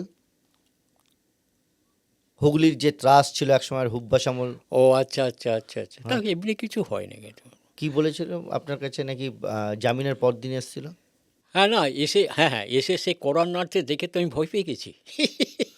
মানে জামিন পেয়েছে তারপরে সেই অপরাধী করা নাচ্ছে? না না, ঘরে নক করছে, আমি দেখেই ভয় পেয়ে গেছি। তখন তিনি বললেন, আপনার ভয়ের কোনো কারণ নেই, আমি এমনি আপনার সঙ্গে দেখা করতে এসেছি, আপনি আপনার মামলা করুন, চিন্তার কোনো কারণ নেই। আমি এবং আমার প্রশান্ত বন্ধু, আমরা আইন মোতাবেক কিন্তু মামলা করে গেছি। মানে জোর করে সাজা দেওয়ার প্রবণতা এটা আমাদের কখনোই ছিল না। এই যে অভিযুক্তরা একের পর এক ত্রাসের কথা বলছেন, তখনকার দিনে বা পরবর্তী ক্ষেত্রে কলকাতা শহর বা রাজ্যের বিভিন্ন বড় বড় অপরাধী, তাদেরকে আপনি সাজা দেওয়ার ব্যবস্থা করেছেন। তো এরা কোনোদিন সরাসরি যোগাযোগ করে বলেননি যে কিছু বিনিময়ে? যে না আপনি না না না, নেভার নেভার নেভার, কখনো না। সাধারণত শুনেছি তো আমি সরকারি শুধু আইন। একটা উদাহরণ দিই, খুব ভালো লাগবে শুনতে, মানে আমি কেঁদে ফেলেছিলাম প্রায়। অভিষেক ঠাকুর, আমাদের সিটি কোর্টে বিচার হয়েছিল তার, সেটা হচ্ছে আমাদের ডালহৌসিতে যে হাজ কোম্পানি আছে, হুম। ওতে বোধহয় টাকা পয়সা চুরি করেছিল, সে অভিষেক ঠাকুরের ইয়ে হয়েছিল আপনার, আমাদের সিটি কোর্টে বিচার হয়েছিল, সিটি কোর্ট নয়, বিচার ভবনে বিচার হয়েছিল, এবং তাকে দোষী সাব্যস্ত করা হয়েছিল। তো সে যখন বেরিয়ে যাচ্ছে, ওনার বাবাও এসেছিলেন। তা সেই অভিষেক ঠাকুর এসে তার বাবাকে আগে প্রণাম করলো, তারপর হঠাৎ দেখে আমার পায়ে হাত দিয়ে প্রমাণ করছে। তো বিশ্বাস করুন, তখন আমি প্রায় কেঁদে ফেলেছিলাম। কেন? তা উনি তখন বলেছিলেন যে না, আপনি আপ্রাণ খেটেছেন, আপনি চেষ্টা করেছেন, আমি তো নিজের চোখে দেখেছি, আর সত্যি কথা বলতে গেলে আমি তো অপরাধটা করেছি। তখন মনটা অনেকটা আমাদের শান্ত হলো। তা সেই জন্যে অপরাধীরা যদি দেখে যে অ্যাজ এ প্রসিকিউশন আপনি তাকে জোরজবস্তি করে সাজা করানোর ব্যবস্থা করছেন, তারা কিন্তু অন্যরকম রূপ নেয়। দেখেছেন এরকম কোনো না, কখনো আমি তো সেরকম ভয় মামলা পেয়েছেন? করিনি। আর যদি দেখে যে না, আপনি আইন মোতাবেক মামলা করে যাচ্ছেন, তাতে যদি তাদের সাজা হয়, লাইফও হয়, তারা কিন্তু আপনাকে কিচ্ছু বলবে না। বোধহয় একটা সময় আপনাকে দেখেছি সিকিউরিটি নিতে বা সিকিউরিটি পেতে। হ্যাঁ, সিকিউরিটি সেদিন অবধি ছিল, আমার বাড়িতেও ছিল, আমার সঙ্গেও ছিল। সেটা একটা হচ্ছে সময় হ্যাঁ, একটা সেটা সময় হচ্ছে আমি কলকাতা বা আমাদের রাজ্যে সরকারি আইনজীবীর সিকিউরিটি এটা ভাবা যেত না। হ্যাঁ, না সেটা দেওয়া হয়েছিল একটাই কারণে বলি, তখন একই সমস্ত মামলাগুলো করছে, তো একটার পর একটা বড় বড় মামলাগুলো আমাকে দায়িত্ব দেওয়া হচ্ছে, আমি করে যাচ্ছি। সেই কারণে মানে ফর সেফটি অ্যান্ড সিকিউরিটির জন্যে রাজ্য সরকার থেকে আমার বাড়িতেও নিরাপত্তারক্ষী বসানো হয়েছিল, আর আমার সঙ্গেও একজনকে দেওয়া হয়েছিল। টাইম টু টাইম, কখন হয়তো একজন আসছে, 6 মাস থাকছে, চলে যাচ্ছে, আবার একজন আসছে। সেটার আর কোনো কারণ নয়, সেটা হচ্ছে সেই মুহূর্তে সেই সময়ে কলকাতা শহরে বড় বড় মামলাগুলোর দায়িত্ব কিন্তু আমাকে দেওয়া হয়েছিল। সেই কারণে তারা নিজের থেকে সিকিউরিটির ব্যবস্থা করেছে। এমন কোনো মামলা হয়েছে যে মামলায় আপনি খেটেছেন, সমস্ত কিছু করেছেন, কিন্তু তথ্য প্রমাণ সঠিক না থাকায় দোষী হ্যাঁ, সাজা হয়নি? অ্যাকুইটাল হয়েছে, অ্যাকুইটাল হয়েছে, কিছু কিছু মামলা আমরা খেটেছি, পরিশ্রম করেছি, অ্যাকুইটাল হয়েছে। এবার এইখানে একটা কথা বলে রাখি, এক একটা জজের এক একটা দৃষ্টিভঙ্গি থাকে, এক একজন বিচারকের এক একটা কিন্তু দৃষ্টিভঙ্গি থাকে। আচ্ছা। সেই দৃষ্টিভঙ্গি নিয়ে তিনি কিন্তু বিচার ব্যবস্থায় বিচার করেন কিন্তু, ফলে সেই দৃষ্টিভঙ্গির ভিত্তিতে মধ্যে যদি এসে যায় তাহলে সেইভাবে তিনি রায় দেন। আরেক শ্রেণীর বিচারক আছেন যারা সাজা দিতে ভালোবাসে, আরেক শ্রেণীর বিচারক আছেন যারা অ্যাকুইটাল করতে ভালোবাসে। বাবা, আপনি তো এক একটা মারাত্মক কথা বলছেন। হ্যাঁ, এক একটা ব্যক্তিগত এক একটা বিচারকের এক একটা মাইন্ড রয়েছে। এক একটা বিচারক তারা সাজা দিতে ভালোবাসে, একটা সেন্টেন্স পেলেই সাজা দিয়ে দিচ্ছে, এমনও আমি পেয়েছি। আবার এক একজন বিচারক আছে তারা ভাবনা হচ্ছে সাজা দিয়ে হবেটা কি, সংসারটা নষ্ট হয়ে যাবে। মানে এইগুলো ওদের মনের মধ্যে কিন্তু প্লে করে। যেমন একজন জজ আমাকে বলেছিলেন সাজা দিবার আগে তিনি গাড়ি চালিয়ে চারদিক ঘুরতেন, টেপ রেকর্ডার চালিয়ে দিত, গান চলতো, আর তিনি ড্রাইভ করতে ঘুরছেন আর শুধু ভাবছেন কোনটা হলে কোনটা হতে পারে, মানে মেবি মে নট বি। বলছে এই মেবি আর মে নটের মধ্যে আমাদেরকে ঘুরপাক খেতে হয়, তার থেকে আমাদের আস্তে আস্তে আস্তে আস্তে আমাদের সিদ্ধান্তে আসতে হয়। তার কারণ আমার সিদ্ধান্তের উপরে তো নির্ভর করছে সব কিছু। পরে সেটা আপার কোর্টে যাবে কি যাবে না সেটা পরের ব্যাপার, বাট আমি যাকে সাজা দিচ্ছি বা অ্যাকুইটাল করছি তা সেসব ক্ষেত্রে আমাদেরকে অনেক ভাবনা চিন্তা করতে হয়, অনেক ভাবতে হয়, চিন্তা করতে হয়। এবং আপনি হয়তো জানেন যে একটা ওয়ার্ডের উপরে এক একটা মামলার ভাগ্য নির্ভর করে, এক একটা সেন্টেন্সের উপরে। যেমন আমি শুধু একটা উদাহরণ দিয়ে যাই। ঘটনাটা হচ্ছে একটা বাচ্চাকে সাইকেলে করে নিয়ে যাচ্ছে, পরের দিনে বাচ্চাটার ডেড বডি পাওয়া গেল, সাইকেল আরোহীকে আসামি করা হলো, lower court trial court acquittal করলো, হাইকোর্ট সেটাকে কনফার্ম করলো, ম্যাটারটা সুপ্রিম কোর্টে গেল, সুপ্রিম কোর্ট দোষী সাব্যস্ত করে ট্রায়াল কোর্টকে নির্দেশ দিল সাজা দেওয়ার জন্য। কারণটা কি? কি? এই যে সাইকেলে করে নিয়ে যাচ্ছিল, বাচ্চাটাকে সাইকেলে করে নিয়ে যাচ্ছিল, বলো এইটার উপরে কোনো জেরা করা হয়নি এবং এটাকে অস্বীকারও করা হয়নি। আমরা ডিনাইল দিই না যে এগুলো মিথ্যে বলেছেন। এই যে সাইকেলে করে নিয়ে যাচ্ছিল বলছে এইটার উপরে কোনো জেরা হয়নি এবং এটাকে অস্বীকার করা হয়নি, তাহলে আমরা ধরে নিচ্ছি যে এটা সত্য। তা যদি সত্য হয় তারপরে ইনফারেন্স ড্র করছি তার অল্প সময়ের মধ্যেই ডেড বডিটা পাওয়া গেছে বলে সুপ্রিম কোর্ট দোষী সাব্যস্ত করে ট্রায়াল কোর্টকে নির্দেশ দিল সাজা দেওয়ার জন্য। মানে একটা কথা বলি, আমাদের বিচার ব্যবস্থায় যারা বিচার বিভাগের যারা বিচার করেন তারা খুব ভাবনা চিন্তা করেন, অনেক চিন্তা ভাবনা করে তারা একটা সিদ্ধান্তে আসেন। এমন কোনো ঘটনা আপনার মনে আছে যেখানে বেনিফিট অফ ডাউটে থাকা সত্ত্বেও কোনো কেউ অভিযুক্তকে দোষী সাব্যস্ত করে? এই বেনিফিট অফ ডাউটটা বলে এটার ভেগ টার্ম, আচ্ছা, এটা কিন্তু ভেগ টার্ম। আচ্ছা। আপনার প্রতি মুহূর্তে সন্দেহ হবে বোধ এটা হয়নি। Benefit of doubt is a vague term, এটা আমি বিশ্বাস করি না।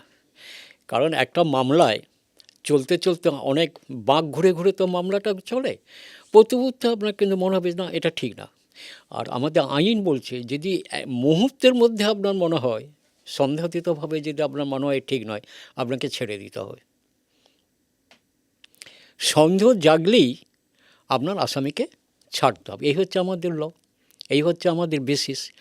তা যদি হয় আপনি দেখবেন আপনার প্রতি মুহূর্তে সন্দেহ তো হবে, হতেও পারে নাও পারে, maybe may not be. Actually এই লড়াই তো চলতেই থাকে। বিচারক যারা বিচার করেন তাদের এই দুটোর মাঝখানে তারা চলতে থাকে, মেবি মে নট বি। তার মাঝখান থেকেই তাদের Convince করানো একটা কাজ। তো সিদ্ধান্তে আসতেই হবে, তারা এই সিদ্ধান্তেই আসে এবং এই সিদ্ধান্ত ঠিক কি বেঠিক এটার জন্যে আমাদের three tier system, appellate court, high court, up to supreme court. এই যে বিচারকদের সম্পর্কে বলছেন, বিচারক বা বিচারপতি এরা যা বলে থাকেন যে তারা সংবাদ মাধ্যম দেখেন না, সংবাদ মাধ্যমের সঙ্গে যোগাযোগ রাখেন না বা কারোর সঙ্গে ব্যক্তিগত সম্পর্ক রাখেন না, আপনি কি দেখেছেন? না, ব্যক্তিগত আমি যে সমস্ত বিচারকদের সাথে মিশেছি, যেমন আমি বলি, আমি একটা মামলা করেছিলাম আমাদের গোপালনগরে যে স্পেশাল কোর্টটা আছে, ও একজন বিচারক ছিলেন, নামটা মনে করতে না, সে আমার বন্ধুর মতো, ওই নিচে নেমে এসে বেঞ্চে বসে আমরা দুজনে চা খাচ্ছি। কিন্তু যখন সে চেয়ারে বসলো দেখলাম সে সম্পূর্ণভাবে পাল্টে গেল। আচ্ছা। তখন আমি যে তার ফ্রেন্ডশিপ বা তার সাথে যে আমি নিচে বসে একসাথে আমরা গল্প করেছি, হি ফরগট ইট। ওই চেয়ারটা এমনই, মানে এই চেয়ারে বসলেই ইউ কমপ্লিটলি চেঞ্জ হয়ে যায়। এটা কিন্তু খুবই একটা মানে সত্যি খুব সুন্দর জিনিস। ওই চেয়ারটার এত মূল্যবান চেয়ার, তার কারণ ওনাদের মাথায় একটা থাকে যে ধরুন ভাবুন, আপনার রায় ছোট বড় বৃদ্ধজন পণ্ডিতজন সবাই কিন্তু মাথা পেতে মেনে চলছে। এটা কিন্তু বিচার বিভাগের ক্ষেত্রে একটা বিরাট সম্মানের ব্যাপার, তাই না? যে আমি যে রায়টা দিচ্ছি সেই রায়টার সবাই মাথা পেতে মেনে চলছে, এটা বিচার বিভাগের কম বড় কথা নয়। এই যে বলা হয় যে ফাঁসির সাজা দিলে নাকি বিচারক বা বিচারপতি তিনি নাকি পেনটা নিবটা ভেঙে দেন, এটা কি ঠিক? হ্যাঁ, ওটা কিছুটা সত্য। তার কারণ হচ্ছে যে যাতে করে ওই কলমটা ইউজ করতে না পারে সেই জন্য এই নিপটাকে ভেঙে দিয়ে ফেলে দেওয়া হয়। কেন কলমটা ইউজ করবে? ওটা হচ্ছে জানি না, ওটা যারা এগুলো করেন, Prejudice, হ্যাঁ মানে সংস্কার। যারা ফাঁসির সাজা তো প্র্যাকটিক্যালি এখন আমাদের উঠেই গেছে। এখন তো আর ফাঁসি বলতে নেই। চরম অপরাধ করলেও তাকে লাইফই দেওয়া হচ্ছে, ফাঁসিটা প্রায়। এবং আমাদের বিচার সুপ্রিম কোর্টও চাইছে না যে ফাঁসির ব্যাপারটা থাক, বা আমাদের দেশের যারা শাসন ব্যবস্থা বা আইন বিভাগ আছেন তারাও ঠিক ফাঁসিটা চাইছে না আর কি। কিন্তু ওই ফাঁসিটা দিয়ে যে কলমটা ভেঙে দেয়, তার কারণটা হচ্ছে কলমটা যাতে আর কেউ ব্যবহার করতে না পারে। মানে এর মধ্যে কি পুরোটাই সংস্কার এটা একটা কুসংস্কার, এটা এছাড়া আর কিছু না। এটা একটা পিওরলি, এক একটা মানুষের তো এক একটা কুসংস্কার থাকে, এটা হচ্ছে তার একটা কুসংস্কার। আপনি নিজে কোনোদিন আইনজীবী সে কারোর ফাঁসির সাজা চেয়েছেন? আমার মনে হয় না। আমি কখনো হয়তো বলেছি চরম সাজা দিন কিন্তু ফাঁসি দিন এরকম কথা আমি কখনো বলি না। এবং মূলত বলতে গেলে আই এম এগেনস্ট দ্য ফাঁসি। একটা মানুষ অপরাধ করেছে, আমি অস্বীকার করছি না, তার সাজা হবে, সাজা খাটবে, সেটাও ঠিক। কিন্তু ফাঁসিটা মানে কি এই নয় যে আর একটা মানুষকে আমরা মেরে ফেললাম। কিন্তু যার পরিবারের সঙ্গে ঘটনা ঘটে, ফাঁসিটা দিলাম তাতে কি অপরাধটা নষ্ট হয়ে গেল? বরঞ্চ আমি মনে করি এই ফাঁসির অর্ডার হলে পর তার যে আদার ফ্যামিলি মেম্বার যারা থাকেন তারা কিন্তু আরও ভয়ানক হয়ে ওঠে। একটা ফাঁসি দেওয়া মানে একটা পরিবার নষ্ট হয়ে যায়। এর সাথে যাবজ্জীবন থাকলেও তো না, পরিবার নষ্ট না, হবে। যাবজ্জীবন কারাদণ্ডের তবু তো একটা স্কোপ থাকে। ধরুন আমি জেলখানায় গিয়ে দেখা করার সুযোগটা পাচ্ছি, আমি সেখানে গিয়ে কথা বলার সুযোগটা পাচ্ছি। বা আপনি জানেন যে আপনার এখন আমাদের ইয়েও হয়েছে, মাঝে মাঝে ছুটি পাওয়া যায়, 2-4 দিনের ছুটি পাওয়া যায় প্যারোলে, যেটাকে প্যারোল বলা হয়। সেই প্যারোলে ছাড়া হয়, সেই প্যারোলটা কেটে গেলে আবার এসে জেলে ঢোকা যায়। কিন্তু ফাঁসিতে হলে পর আর সেই সুযোগটা থাকে না। এই জুডিশিয়ারি তার সঙ্গে সরকারি এই তদন্ত এবং বিচার ব্যবস্থা এবং তার সঙ্গে জেল, সব মিলিয়ে নাকি একটা টাকা পয়সার প্রচুর লেনদেন চলে। এখন ওটা বলা উচিত হবে না, আমি কি করে বলবো, আমি কোনোদিন না, আপনি করি যা না। শুনেছেন সেটা বলুন। এ তো হতেই পারে। ধরুন আমি যখন মানুষ যখন বিপদে পড়ে তখন সে বিপদ থেকে উদ্ধার পাবার জন্যে তার হাতের সামনে যা কিছু থাকে সব কিছু সে ব্যবহার করার চেষ্টা করে তো get rid of that problem. এটা খুব স্বাভাবিক এবং খুব সহজ। দেখবেন যে লোকটা বিপদে পড়েছে সে তার পাড়ার লোক থেকে আরম্ভ করে সেই থানা থেকে আরম্ভ করে সর্বত্র দৌড়ঝাঁপ করে। জেলের মধ্যে যে লাইফ, অপরাধীদের যে লাইফ, সেটা নাকি একটা অন্যরকম, সেখানে নাকি রাজত্ব চলে এক এক রকম। জেলখানা যেহেতু আমি ছিলাম না সেই না, জন্য আমি জেলখানায় আপনি ছিলেন না, কিন্তু আমি জেলখানা বলতে সম্পর্কে পারবো না। আপনার অভিজ্ঞতা তো তবে আছে। তবে একটা করতে বলছি, জেলে কিন্তু আর একটা সত্যি খুব লাইফ আছে। কিরকম? কারণ ওখানে থাকতে থাকতে ওরা একটা ফ্যামিলি মেম্বার্সের মতো হয়ে যায়। ওখানে নাকি পুরনো আমি মস্তান বলছি, ক্রিমিনালদের না না নাকি আমি রাজত্ব চলে। বলছি ওখানে একটা ফ্যামিলি মেম্বার্সদের মতো হয়ে যায়। এবং আপনি হয়তো জানেন যে ওরা ঠিক করে দেয় কোন আইনজীবী, ধরুন আমার মামলা চলছে, ওরা বসে ঠিক করে দিল এই এনার আইনজীবী ওনাকে অ্যাপয়েন্টমেন্ট করো, ওরা ঠিক করে দেয়। এবং ওরা কিভাবে অনেক, মানে টাকাটা কে দেবে? ওরাই দেয় বা বাড়ির লোক দেয়। ওখানে একটা আলাদা সোসাইটি ওদের আছে, ওরা সেখানে মেলামেশা করে, বন্ধুর মতো আচরণ করে। ক্রিমিনালদের? হ্যাঁ, এবং পারস্পরিক ওদের একটা বিরাট সম্পর্ক গড়ে ওঠে এবং ওরা ওখান থেকেই ওরা সমস্ত কিছু পরিচালনা করে। রাজত্ব চালায়? হ্যাঁ, ওটা একটা আছে ওদের। মানে বাইরের এই যে হ্যাঁ। বলা হয় যে জেলে বসে তোলাবাজি, যারা, হ্যাঁ, সব কিছুই চলছে। এর জন্য ওদের দোষ দেবেন না। তাহলে কাকে দোষ দেবো? কাকে দেবেন বলুন? ধরুন এখন আমি আপনার এখানে বসে আছি, এখানে যদি আমি কিছু করে ফেলি, তার দোষটা কার ঘাড়ে চাপবে? আপনার ঘাড়ে চাপবে আগে, আচ্ছা যে উনি নিশ্চয়ই প্রশ্রয় দিয়েছেন তাই এটা ঘটছে। আচ্ছা। জেলের মধ্যে নাকি সমস্ত রকম মাদক সব কিছু, সব কোনটা অ্যাভেলেবেল, নেই, শুধু একটা জিনিস নেই, বাকি সব কিছু চলে। মানে একমাত্র মহিলা সংক্রান্ত ব্যাপারটা নেই, যে বাকি সব পাওয়া যায়। বাকি সবই পাওয়া যায়, আপনি যা চাইবেন তাই পাবেন। তার জন্য খরচা কীরকম? খরচাটা ওগুলো বিভিন্ন বিভিন্ন সাবজেক্টের উপর খরচাটা নির্ভর করে। যার জন্য দেখবেন অনেকে বলে না জেল বার্ড, আচ্ছা জেলখানা থেকে তারা আসতে চায় না, আচ্ছা বেরোতে চায় না, কারণ এত সুন্দর একটা লাইফ ওখানে সেট আপ করে ফেলে, আচ্ছা। তারা জেলখানা থেকে আর বেরোতে চায় না। এরকম কারণ অপরাধীকে পেয়েছেন আপনি? না, এরকম আমি আমার আমার লাইফে ঘটেনি, কিন্তু এগুলো আমাদের শোনা, কারণ আজ যারা সমস্ত মামলা করতে গিয়ে এই সমস্তগুলো শোনা এই যে অভিজ্ঞতা। স্পেশাল সেলে রাখা হয়, আলাদা করে সরিয়ে রাখা হ্যাঁ, হয়। ওটা সয় রাখা হয় যাতে সেই অন্য কারোর সঙ্গে মিশতে না পারে। ধরুন ওই এক ধরনের দেখবেন আমাদের অসুখ আছে, যে অসুখ থেকে তাকে সরিয়ে রাখা হয় যাতে ছোঁয়াচে করে সেই যেগুলো। জার্মটা যাতে অন্য ফ্যামিলি মেম্বার্সদের মধ্যে না ছড়ায়, এটাও সেই রকম। মানে ধরুন আফতাব আনসারি স্পেশাল সেলে রাখা হয় কেন? আপনি তো বললেন দার্শনিকের মতন। না, আমি যেটা মিশেছি ঠিক। ওদের স্পেশাল সেলে রাখা শুধু নয়, স্পেশাল সেলে রাখা হয়, ওদের গার্ডেড রাখা হয়, গার্ডেড রাখা কীভাবে হয় নজরদারি হয়? যাতে করে ওরা কারোর সঙ্গে মিশতে না পারে।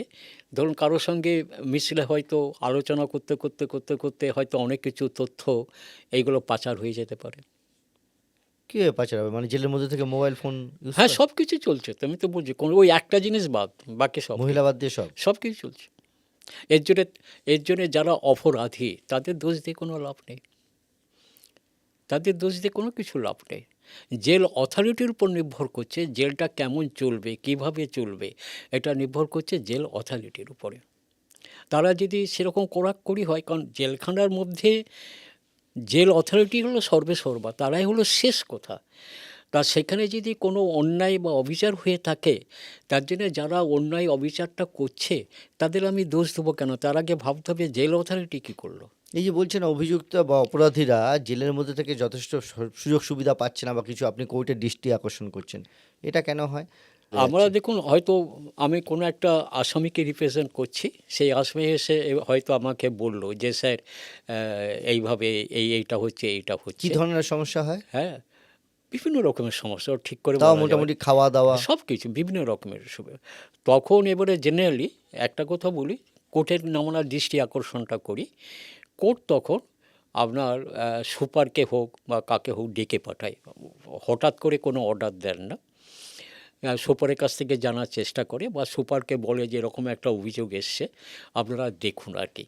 মানে আমি বলতে চাই জেলখানার যে স্বাধীনতা, তার উপরে কিন্তু আমাদের বিচার বিভাগ চট করে হস্তক্ষেপ করেন না। ঠিক। সেটা জেল যদি সেরকম কোনো অভিযোগ আসে, জেল অথরিটিকে ডেকে লার্নেড কোর্ট বলে যে এরকম অভিযোগ এসে আপনারা একটু দেখুন। বাট আমাদের বিচার বিভাগ সাধারণত জেল অথরিটি বা জেলখানার ভিতরের যে শাসন ব্যবস্থা তাতে হস্তক্ষেপ করে না। এই যে একটা শব্দ বললেন লার্নেড কোর্ট, হুম লার্নেড কোর্ট, এই এই এই ধরনের শব্দবন্ধ ব্যবহার করা কি অভ্যাস হয়ে যায় আপনাদের? আর বলতে বলতে অভ্যস্ত হয়ে গেছি আমরা।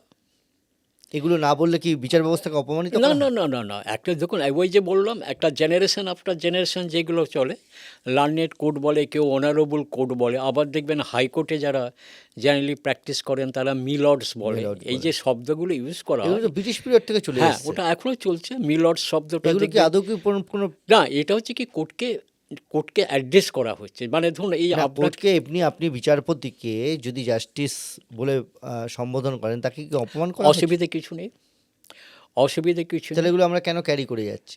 ওই যে বললাম অতীত চলে যাচ্ছে, এই নিয়ে আমরা কেউ ভাবনা চিন্তা করি না। যেমন আপনি একটা বললেন আমরা ভাবনা চিন্তা, এখন দেখবেন অনেকে স্যার শব্দটা ইউজ করে, এখন ইওর অনারও বলে না, স্যার, হুম। এটা ইউজ করছে অনেকে। এই হাইকোর্টের চিফ জাস্টিসের শপথ গ্রহণ হলো, নতুন চিফ জাস্টিস হলেন, সেই ব্রিটিশ আমলের সমস্ত জামা কাপড় যেরকম ড্রেস করে, উপরে মাথার উপরে কী সব পরে, সমস্ত কিছু পরে, তো আমাদের মতো তা গ্রীষ্মপ্রধান দেশে সেই জন্যে এই তো আপনি সামলা জানেন যে অনেকে বলে ব্রিটিশ চলে গেছে তার ছায়া কিন্তু সেই রেখে গেছে। দেখবেন যারা বিদগ্ধ মানুষ তারা অনেকেই বলেন ব্রিটিশ এখান থেকে ভারতবর্ষ থেকে চলে গেলেও তারা তাদের ছায়া রেখে গেছে। আপনি দেখুন তো ভারতবর্ষের যে শাসন ব্যবস্থা থেকে আরম্ভ করে সব কিছু রয়েছে তাতে দেখবেন সেই ব্রিটিশের তৈরি জিনিসই কিন্তু চলছে। আমরা কতটুকু পাল্টাতে পেরেছি, আমরা কতটুকু চেঞ্জ করছি, বড়জোর সেইগুলো থেকে একটু পরিমার্জন করছি, কিন্তু সেই ব্রিটিশ আমলের সিস্টেমই কিন্তু এখনও চলছে। একটু তিক্ততার দিকে যাই। মামলা লড়ছেন, একের পর এক মামলা লড়ছেন, বিরাট নাম ডাক, আপনাকে না। সিকিউরিটি দেওয়া হচ্ছে, আপনার মতো ছোটোখাটো মানুষ দেখে কেউ বুঝতে পারছে না, কিন্তু আপনার চারিদিকে পুলিশ, সেটা আমরা তো নিজের চোখে দেখেছি আলিপুর কোর্টে বা বিভিন্ন জায়গায়। একের পর এক মামলা লড়ছেন, সেই সময় আবার এটাও ঘটনা ঘটেছিল, আপনাকে বেশ কিছু মামলা থেকে সরিয়েও দেওয়া হয়েছিল। আর সেটাও অনেক কিছু ফ্যাক্টরের উপর নির্ভর করে, অনেক কিছু ফ্যাক্টরের উপর নির্ভর করে। মানে খারাপ লাগেনি? আপনি আমাদের থেকেও ভালো জানবেন, যেহেতু আপনি আমাদের জগতের সঙ্গে জড়িয়ে আছেন। এগুলো দেয়ার আর সো মেনি ফ্যাক্টরস আর দেয়ার। ধরুন একটা মামলায় হয়তো আমি পিপি হয়েছি, হয়তো দেখা গেল যে সেইটাতে হয়তো সাজা হওয়ার সম্ভাবনা এগোচ্ছে, তখন উপরতলাকে বলে আমাকে সরিয়ে দিয়ে যাতে ওটা অ্যাকুইটাল হয় সেরকম অ্যাডভোকেটকে নিয়ে আসা হয়।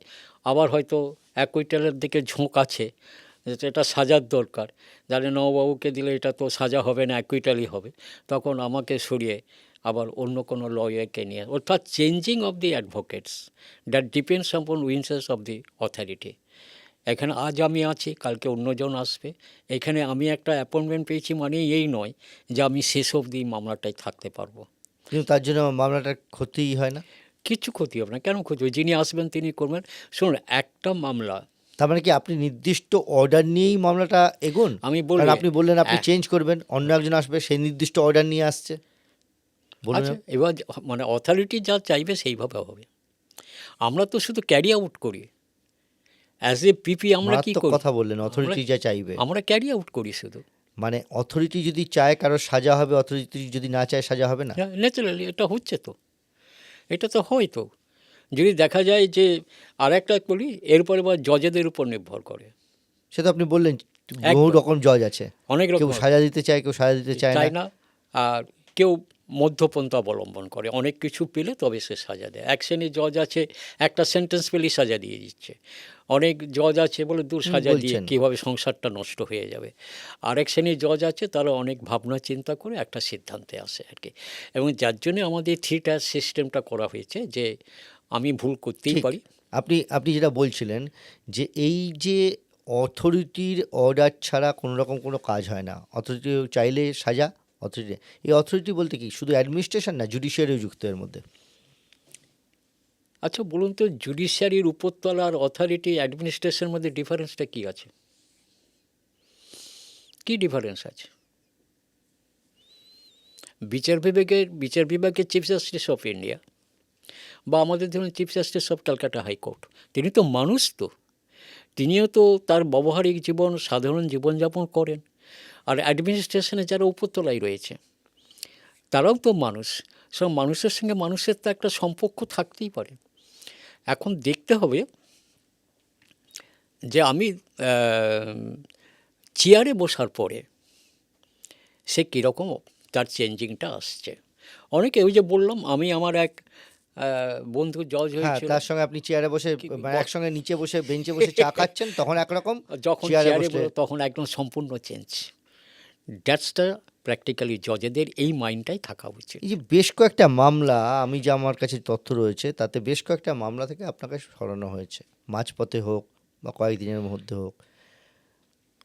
এর মধ্যে ইম্পর্টেন্ট মামলা হচ্ছে তেলেগু দীপক, শিল্লা ক্যাম্প অ্যাটাক। না, ওই আমি যেটা বললাম ওগুলো সম্পূর্ণ অথরিটির উপর নির্ভর করে। ওখানে আমাদের, শুনুন, আমাদের কি আছে, মানে আমাদের অ্যাপয়েন্টমেন্ট দিলে আমরা মামলা করি, আমাকে সরিয়ে দিলে আমার তো সেখানে করার কিছু নেই। এই নয় যে if I once get appointment আমি till the end of the trial আমি থাকবই, এমন কোনো মানে নেই। সুশান্ত ঘোষ কঙ্কাল, সুশান্ত ঘোষ মামলাটা বোধহয় এখন সুপ্রিম কোর্টে পেন্ডিং আছে। মামলাটা কিন্তু শেষ হয়নি। ওটাও আমি ওই মামলা করতে যেতাম, ওই যে আমাদের স্পেশাল কোর্ট যেখানে হয়েছিল সুশান্ত ঘোষের মামলা, হুম, তা ওখান থেকে কি পেয়েছিলেন এই ঘটনাটা একটু বলুন না, সুশান্ত ঘোষের কেসটায় আপনি আপনার যেটা সাবমিশন সেটা বলুন না, না না না প্র্যাকটিক্যালি অনেক দিনের মামলা। সুশান্ত ঘোষ তো একা ছিল না, সুশান্ত ঘোষের সাথে অ্যান্ড অ্যাসোসিয়েটস। আরও অনেকে ছিল। ওটা হচ্ছে ওই প্র্যাকটিক্যালি আমি ঠিক মনে করতে পারছি না। যাক, আমি যেটা কোথাও সুশান্ত ঘোষ বোধহয় ম্যাটারটা এখনও পেন্ডিং, সুপ্রিম কোর্টে বোধহয় পেন্ডিং আছে। একটা কথা বলে রাখি, যারা অবস্থাপন্ন, যাদের টাকা পয়সা আছে, যাদের সোর্স আছে, তাদের কিন্তু বিচার ব্যবস্থায় তাদেরকে ধরে রাখা খুব মুশকিল। কারণ আপনার সুপ্রিম কোর্ট পর্যন্ত যাবার ক্ষমতা আছে। এটা তো মারাত্মক কথা বলছেন একের পর এক, হ্যাঁ, আপনি অথচ আইনে বলা হয় আমার একটা অর্ডার বেরোলো, আমি হাইকোর্ট গেলাম, হাইকোর্ট করলো, আমি সুপ্রিম কোর্ট গেলাম। এই করতে গিয়েই তো আপনার প্রচুর সময় চলে যাচ্ছে। না, কিন্তু যদি সত্যি অপরাধ হয়ে থাকে সে কি করে সুপ্রিম কোর্টে গিয়ে ছাড় সেটা পাবে? আপনি ভুল করছেন, আপনি ভুল করছেন। যেমন আমি একটা দিন আমি জীবনে করেছি, বিচার করতে গিয়ে আমার মনে হলো এই জজ সাহেব সাজা দেবে, বুঝতে পেরেছেন? আমার মনে হলো হুম। আমি ডিফেন্স, হুম। যে যা অ্যাটিচিউড দেখছি এ সাজা দেবে। হুম। আমি মক্কেলকে বললাম তুই এখন অ্যাবসকন্ড কর। মক্কেল অ্যাবসকন্ড করলো। জজ সাহেব 4টে পর্যন্ত অপেক্ষা করলেন। মক্কেল এসে আমি বললাম, না স্যার আমি তো খুঁজছি, দেখছি না। তারপর 4টের পরে উনি চলে গেলেন হাইকোর্টে রেজিস্টার হয়ে। নতুন জজ এলেন, আমি তার কাছে সারেন্ডার করলাম, আচ্ছা। কাস্টাডিতে নিল। আমি বেল চাইলাম, বেল তিনি দিলেন না। আলটিমেটলি রেজাল্ট যখন বেরোলো, হি ওয়াজ অ্যাকুইটেড। বাহ।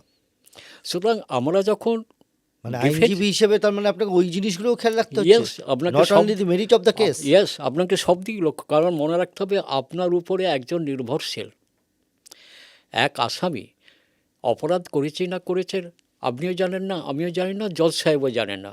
একমাত্র তদন্তকারী অফিসার যিনি তদন্ত করে চার্জশিটটা দিচ্ছেন। আমরা তো লড়াই করি সেই চার্জশিটের উপরে। তা সেইখানে আমরা কিছুটা দূর মামলা এগুলি আমরা বুঝতে পারি what will be the fate of the case, একটা বোঝা যায়। আচ্ছা। ও আপনিও বুঝতে পারবেন। কারণ এই কারণেই এখন আমাদের বিচার ব্যবস্থার সুপ্রিম কোর্টও বলছেন যে একটা সেন্টেন্স পেলেই সাজা দিয়ে দাও। কারণটা কি? কারণটা নিশ্চয়ই সুপ্রিম কোর্ট অবজার্ভ করেছে যে ম্যাক্সিমাম মামলা অ্যাকুইটাল হয়ে যাচ্ছে। সত্যিকারের যারা অপরাধী তারাও বেরিয়ে যাচ্ছে এই আইনের ফাঁক দিয়ে। সেই জন্য এই সিদ্ধান্ত আসা হচ্ছে। আমি তো একটা আপনাকে উদাহরণ দিলাম যে সাইকেলে করে যাচ্ছে, পরের দিনে বাচ্চার ডেড বডি পাওয়া গেল। ঠিক। হ্যাঁ। আপনি আপনি যেটা বলছিলেন যে তাহলে এরকম এত যে অ্যাকুইটাল হচ্ছে এবং তার পরিপ্রেক্ষিতে এই অর্ডারটা হলো, সুপ্রিম কোর্ট বলল, তাহলে এটাও তো হতে পারে তাড়াহুড়ো করার জন্য যে কোনো অপরাধী নয় এমনও তো কেউ সাজা পেয়ে যেতে পারে। হয়ে যেতে পারে, অস্বীকার কি আমি করছি না, অস্বীকার আমি কিচ্ছু করছি না, হয়ে যেতে পারে, হয়ে যেতে পারে। তাহলে তো হয়তো আইনের বেসিক যেটা বলা সে হয়, হয়তো অপরাধ করলই না, সে হয়তো অপরাধ করেনি, অপরাধের সঙ্গে যুক্ত নেই, কিন্তু দেখা গেল তাকে চার্জশিট দিয়ে আপনাকে দিচ্ছে এবং তার ট্রায়াল হলো, তার সাজা হলো। এরকম ঘটনা ঘটতেও পারে। অবশ্য আমার লাইফে এরকম ঘটনা ঘটেনি, কারণ আমি যখনই মামলা নিই আমি চারদিক ভেবে চিন্তে মামলা নিই। মানে সত্যি কথা বলতে গেলে আমি বা আমার প্রশান্ত বন্ধু, আমরা মামা পাওয়ার পরে আমরা কিন্তু একটা নতুন করে ইনভেস্টিগেশন করি, খুব গোপনে। আমরা এটা তো একটা নতুন কথা বললেন, কীরকম হ্যাঁ, করেন, কী করেন? নতুন আমরা প্লেস অফ অকারেন্সে যাই। একবার নয়, একাধিকভাবে আমরা প্লেস অফ অকারেন্সটা ভালো করে অবজার্ভ করি। প্লেস অফ অকারেন্সটা অবজার্ভ করার পরে যে সমস্ত সাক্ষীদের আমরা নাম পাচ্ছি বা স্টেটমেন্টগুলো যেগুলো পাচ্ছি, সেইগুলোর সম্বন্ধে আমরা একটা খুব গোপনে অনুসন্ধান করি যে সাক্ষীগুলি সত্যি কিনা, স্টেটমেন্টগুলো সত্য কিনা। এগুলো যে লোকাল ঘটনাস্থলের আশেপাশে যারা আছে তাদের কাছ থেকে আমরা একটা Verify করেন। জানার চেষ্টা করি। আমি আর প্রশান্ত প্র্যাকটিক্যালি আমরা ডিডে নিউ ইনভেস্টিগেশনস কেস পাওয়ার পরে আমরা নতুন করে তদন্ত করে দেখি যে চার্জশিটটা দেওয়া হলো সেই চার্জশিটটা সত্যিকারের তদন্তের চার্জশিট নাকি সেখানে অন্য কোনোভাবে সেই চার্জশিটটা প্লেস করা হয়েছে। যার জন্য আমরা স্পটে একাধিকবার যাই বা স্পটের চারপাশে যে সমস্ত মানুষজন থাকে তাদেরকেও আমরা জিজ্ঞাসা করি, করে জানার চেষ্টা করি সত্যিকারের ঘটনাটা কী। দুটো প্রশ্ন করব। এক, প্লেস অফ অকারেন্সে তো সব অনেক সময় পুলিশ সিল করে রাখে, ঢুকতে দেয় না, তখন কিভাবে গিয়ে আপনি পুলিশের আমরা পারমিশন? কোর্টের অনুমতি নিই। আচ্ছা, আমরা অনেক সময় প্লেস অফ অকারেন্সে যেগুলো খুবই দুরূহ ব্যাপার, সেখানে আমরা কোর্টের কাছে অনুমতি চাই যে স্যার আমরা প্লেস অফ অকারেন্সটা দেখতে চাই, আপনি অনুমতি দিন। কোর্ট অনুমতি দেন, বাট তারা সঙ্গে সঙ্গে নির্দেশ দেয় সাথে পুলিশ ওখানে থাকবে আর কি। মানে আপনি যাবেন, আপনার প্লেস অফ অকারেন্সটা will be surrounded by the police. ঠিক। সেকেন্ড যে প্রশ্নটা আমি বলেছিলাম করব, সেটা হচ্ছে আমাদের জুডিশিয়ারিতে আপনি বা প্রশান্ত এরা আপনারা যান আলাদা কথা, কিন্তু সাধারণভাবে দেখা যায় বিচারক বা বিচারপতি স্পটে যান না। হুম হুম বিচারক বা বিচারপতি স্পটে যান না। আচ্ছা আচ্ছা। যিনি ডিফেন্স করছেন তিনিও অনেক সময় স্পটে যান না। যিনি সরকারি আইনজীবী তিনিও অনেক সময় স্পটে যান না। হায়ার জুডিশিয়ারিতে তো হয়ই এটা, ডাউট হয়। এবং লোয়ার জুডিশিয়ারিতেও অনেক সময় কেউ স্পটে যায় না, অথচ তারা মামলার ফয়সলা করছে কার মাধ্যমে? ইনভেস্টিগেটিং অফিসার যা দেখছেন তিনি যা বলে দিচ্ছেন তার আমি উপরে। এই প্রসঙ্গে বলি, আপনি অনেক বিচারপতি আছেন যারা গোপনে কিন্তু যায়, অনেক বিচারপতি আছেন যারা গোপনে গিয়ে পরিচয় না দিয়ে অন্য পরিচয় নিয়ে তারা ওই প্লেস অফ অকারেন্সটা কিন্তু দেখে আসেন। অনেক বিচারপতি আছেন, আমরা জানতেও পারি না যে তিনি কখন গিয়ে ওই প্লেস অফ অকারেন্সটা দেখে এসেছেন। অনেক বিচারপতি আছেন, হ্যাঁ, কিছু বিচারপতি আছেন তারা যান না, ম্যাক্সিমাম কিন্তু যায়, প্লেস অফ অকারেন্সে যায়। বিচারপতিরা যান? হ্যাঁ, খুব গোপন, কেউ জানতে পারে না। একটা মানুষ হিসাবে যাচ্ছে, গিয়ে চারদিকটা দেখলো, ঘুরলো, দেখে চলে এলো। তাতে করে হয় কি, তার একটা স্পষ্ট ধারণা হয় চার্জশিটের যে তথ্যগুলো দেওয়া হচ্ছে সেইগুলোর সাথে ঘটনার যে স্থলটা বা যে ঘটনাটা ঘটছে বলা হচ্ছে সামঞ্জস্য কতটা আছে কতটা নেই। অনেক বিচারপতি আছে খুব গোপনে যায় তারা গিয়ে, শুধু তাই নয়, অনেক বিচারপতি কিন্তু আগে যেতেন, এখনো কি যায়? এখন ব্যাপারটা বলতে পারবো না। তবে যারা সত্যিকারের বিচার চান, যারা সত্যিকারের বিচারক, যারা সত্যিকারের ন্যায় প্রতিষ্ঠার জন্য আছেন, তারা কিন্তু যায়। কিন্তু অনেকে প্রকাশ্যেই যায়, মানে ডিফেন্স অ্যান্ড প্রসিকিউশনকে সাথে নিয়ে প্লেস অফ অকারেন্সে যাচ্ছে, কেমন। আর অনেক জজ কী করে, তারা খুব গোপনে গিয়ে কারণ প্লেস অফ অকারেন্সটা দেখলেই না আপনার একটা আইডিয়া এসে যাবে, আপনারও আইডিয়া এসে যাবে যে সরকার পক্ষ যে চার্জশিটটা দিচ্ছে তাতে যে তথ্যগুলো আমরা পাচ্ছি আর যে প্লেস অফ অকারেন্সটা আমরা আছি কতটা মিল আছে, কতটাও মিল আছে। চার্জশিট দেওয়ার ক্ষেত্রে দক্ষতা কাদের বেশি, সিআইডি নাকি কলকাতা পুলিশ? কলকাতা পুলিশ, এটা নিঃসন্দেহে বলা যায়। ফারাকটা কোন কারণ দুটোর মধ্যে ফারাক আমি বলি, আপনি রাত্রি 11টার সময় লালবাজারে ফুটপাথ দিয়ে যাবেন, তখন দেখবেন সমস্ত ঘরে আলো জ্বলছে, কাজ চলছে তখনও। প্র্যাকটিক্যালি কলকাতা পুলিশ খুব ডিভোটি, ওরা অত্যন্ত যত্ন সহকারে মামলাগুলো করে। 4টে 4:30 পর আপনি সিআইডিতে যাবেন, অন্ধকার। আমি তো নিজের দুটোই মামলা করেছি। আপনি রাত্রি 11টার সময় যদি লালবাজারের সামনে দিয়ে যান, আপনি দেখবেন, এবং শুধু তাই নয়, কমিশনার পুলিশ নিজে বসে থাকেন তার চেয়ারে, কারণ তিনি থাকলে সবাইকে থাকতে হচ্ছে। যার জন্যে কলকাতা ব্রিটিশের সেই যে কলকাতা পুলিশের ইয়েটা এখনও রয়েছে। কিন্তু ওরা খাটে, ওরা পরিশ্রম করে, ওরা ডিভোটি। আর সিআইডিকেও আমি খারাপ বলছি না, সিআইডিও তাই। সিআইডিও কিছু কিছু পুলিশ অফিসার আমি পেয়েছি যারা ডিপেন্ড করে পার্সোনাল। হ্যাঁ, তারা ডে আর নাইট ওইখানেই পড়ে আছে, ডে আর নাইট ওখানেই রাত কাটিয়ে ফেলছে তাদের মামলার জন্যে। আছে, অস্বীকার করার নেই। এমন কোনো মামলা হয়েছে আপনার নিজের জীবনে যে মামলায় ব্যর্থতা এসেছে, অ্যাকুইটাল হয়ে গেছে? ওই তো বিরাট একটা মামলা প্রশান্ত জানে, ওই তেলেগু দীপক, কি ওটা বোধহয় অ্যাকুইটাল হয়েছিল বোধহয়। তেলেগু দীপক কি ওটা তো হয়েছে? অ্যাকুইটাল হয়ে গেছে তো এই মামলাটা। আপনার কোনো মনে হয়নি যে আপনার কোনো জায়গায় ফেলিওর তেলেগু দীপকের মামলায়? হতেই পারে, আমি অস্বীকার করব না। তার কারণ দেখুন, প্রথমত হচ্ছে আমাদের ভূমিকা কতটুকু সেইটুকু তো আমি আগেও বলছি, আরেকবার বলে নিই, যে চার্জশিটের উপরে হচ্ছে আমাদের ভূমিকা। চার্জশিট তৈরি করার আগে আপনার সঙ্গে আলোচনা হয় না? না, সেটা একমাত্র কলকাতা পুলিশ করে, রাজ্য পুলিশ করে না? আমার মনে হয় না, আমি পাইনি। একমাত্র 2-1 জন ছিলেন যারা আমার সঙ্গে আলোচনা, যেগুলো আমাকে মানে ওরা হচ্ছে যাকে পিপি অ্যাপয়েন্টমেন্ট করবেন হ্যাঁ, তার সঙ্গে আলোচনা করে, ঠিক। সেই মতো করে চার্জশিটটা দেখে তারা যেইভাবে পরিমার্জিত করে ল করে। অফিসার থাকে তো, লিগ্যাল অফিসার থাকে, তারা তো হ্যাঁ। নিশ্চয়ই আলোচনা করে। যেমন এটা লালবাজার একদম বাধ্যতামূলক, যদি আপনাকে পিপি করতে চায় আপনাকে আগে দেখাবে, যদি কিছু নতুন করে সংযোজন করতে হয় বা কিছু নতুন করে তদন্তের দরকার হয় আপনাকে নির্দেশ দেবে, দেবার পরে এটা হচ্ছে ক্যালকাটা পুলিশের একদম মানে বাধ্যতামূলক হচ্ছে যে যিনি পুলিশ পিপি হবেন তার তাকে সঙ্গে আলোচনা করবে। তার সঙ্গে যোগাযোগ রেখে তার নির্দেশ মতো তদন্ত করে চার্জশিটটা দিতে হবে। কিন্তু এটা সিআইডিরও আছে, নেই বলবো না, কিন্তু খুব কম। তেলেগু দীপকে কি হয়েছিল কি মনে হয়? চার্জশিটের গণ্ডগোল প্লাস হচ্ছে এবারে সাক্ষীরা ধরুন, এই যে চার্জশিট একটা থাকে, সাক্ষী বক্সে এসে দেখা যাচ্ছে অন্যরকম বলে যাচ্ছে। এই যে সাক্ষী হস্টাইল হয়ে যায় বলা হয়, হ্যাঁ, ওইটাই, অর্থাৎ আমরা কাকে হস্টাইল করি? আপনার একটা আমরা স্টেটমেন্ট পেয়েছি, এই স্টেটমেন্ট বহির্ভূত যখন আপনি বক্তব্যটা রাখছেন, যে বক্তব্যের সাথে আপনার চার্জশিটের কোনো মিল নেই, এক। আর দুই হচ্ছে যে বক্তব্যটা হচ্ছে সরকার বিপক্ষে যাচ্ছে, সেই ক্ষেত্রে আমাদেরকে হস্টাইল করতে হয়। হস্টাইল মানে হচ্ছে বিরূপ সাক্ষী। ঠিক। তখন করার পরে তার যে স্টেটমেন্টটা থাকে, সেই স্টেটমেন্টটা আমাদেরকে পড়ে শোনানো হয় যে আপনি পুলিশের কাছে এই কথাগুলো বলেছেন, হয় স্বীকার করে নাহলে অস্বীকার করে। তখন তদন্তকারী অফিসার যিনি স্টেটমেন্টটা রেকর্ড করেছিলেন তাকে আমরা জিজ্ঞেস করি, তিনি বলেন যে হ্যাঁ উনি এই কথা বলেছেন বলেই তো আমরা লিখেছি। এই যে বিরূপ হয়ে গেল সাক্ষী, সাক্ষী হয়তো প্রথমে একরকম বলছিল পরে একরকম বলছে, অনেক সময় সাক্ষীকে নাকি ঠিক ফিট করে ফেলা হয় অভিযুক্তদের তরফ থেকে। বিপদে পড়লে আমরা বাঁচার চেষ্টা তো করবই। ঠিক। তো তখন এই বিরূপ সাক্ষী যে, তার বিরুদ্ধে ব্যবস্থা নেওয়ার কোনো আছে, আমাদের প্রভিশন আছে, কিন্তু কে হুইল টেক দিস, বলে না বিড়ালের গলায় ঘন্টা বাঁধবে কে? সাক্ষী যদি ঠিকভাবে সাক্ষ্য না দেয় তাহলে তার বিরুদ্ধে তো প্রসিডিংস করার আমাদের প্রভিশনস আছে।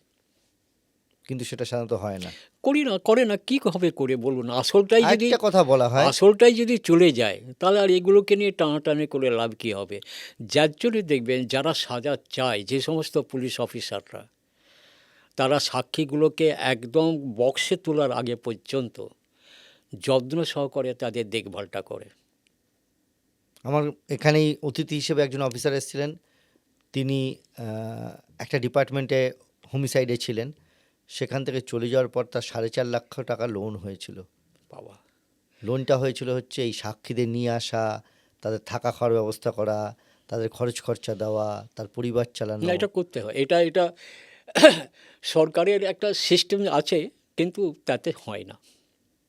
এটা ওই যিনি তদন্তকারী অফিসার তাকে ব্যক্তিগত খরচা করে এগুলো করতে হয়, এই বিষয়ে কোনো সন্দেহ নেই।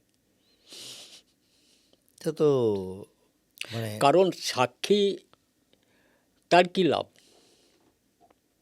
আপনি বলুন না, তার কী লাভ? সে তো কোনো বেনিফিট পাচ্ছেন না, বরঞ্চ তার থেকে আপনি বেনিফিট পাচ্ছেন।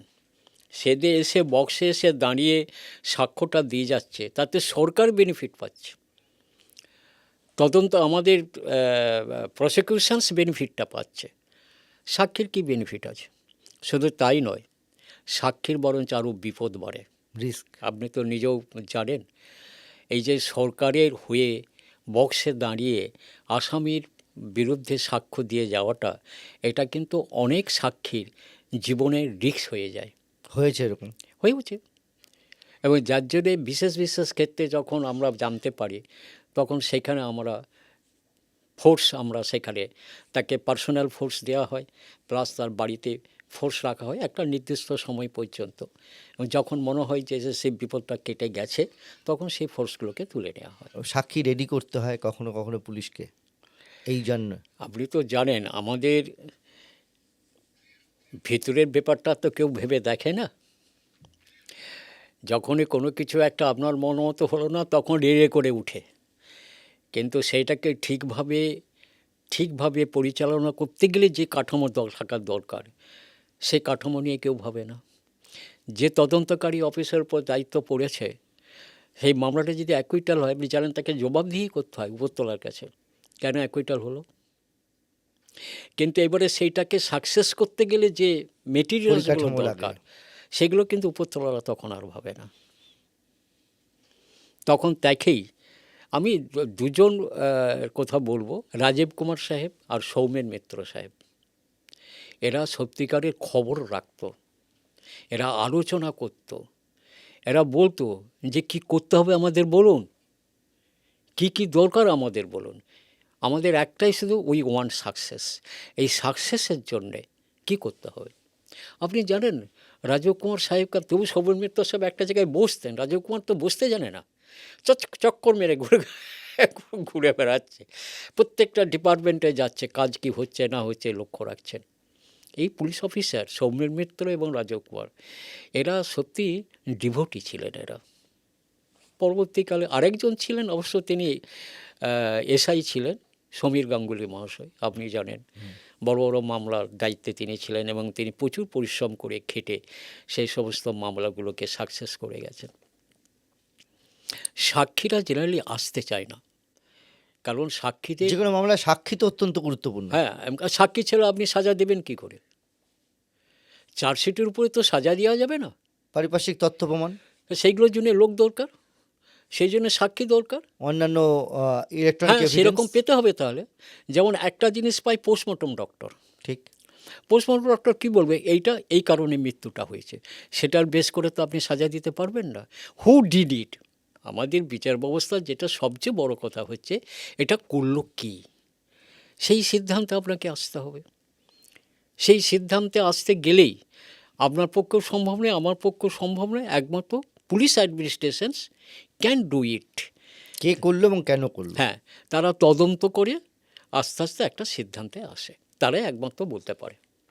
এই যে বলা হয় যে আইন যেমন আছে আইনের ফাঁকও আছে, আইনের ভাগ মানে কিছু নেই। ধরুন আমাদের প্রমাণ করতে হয়, একটা অদ্ভুত টার্ম আছে বিয়ন্ড রিজনেবল ডাউট, ঠিক।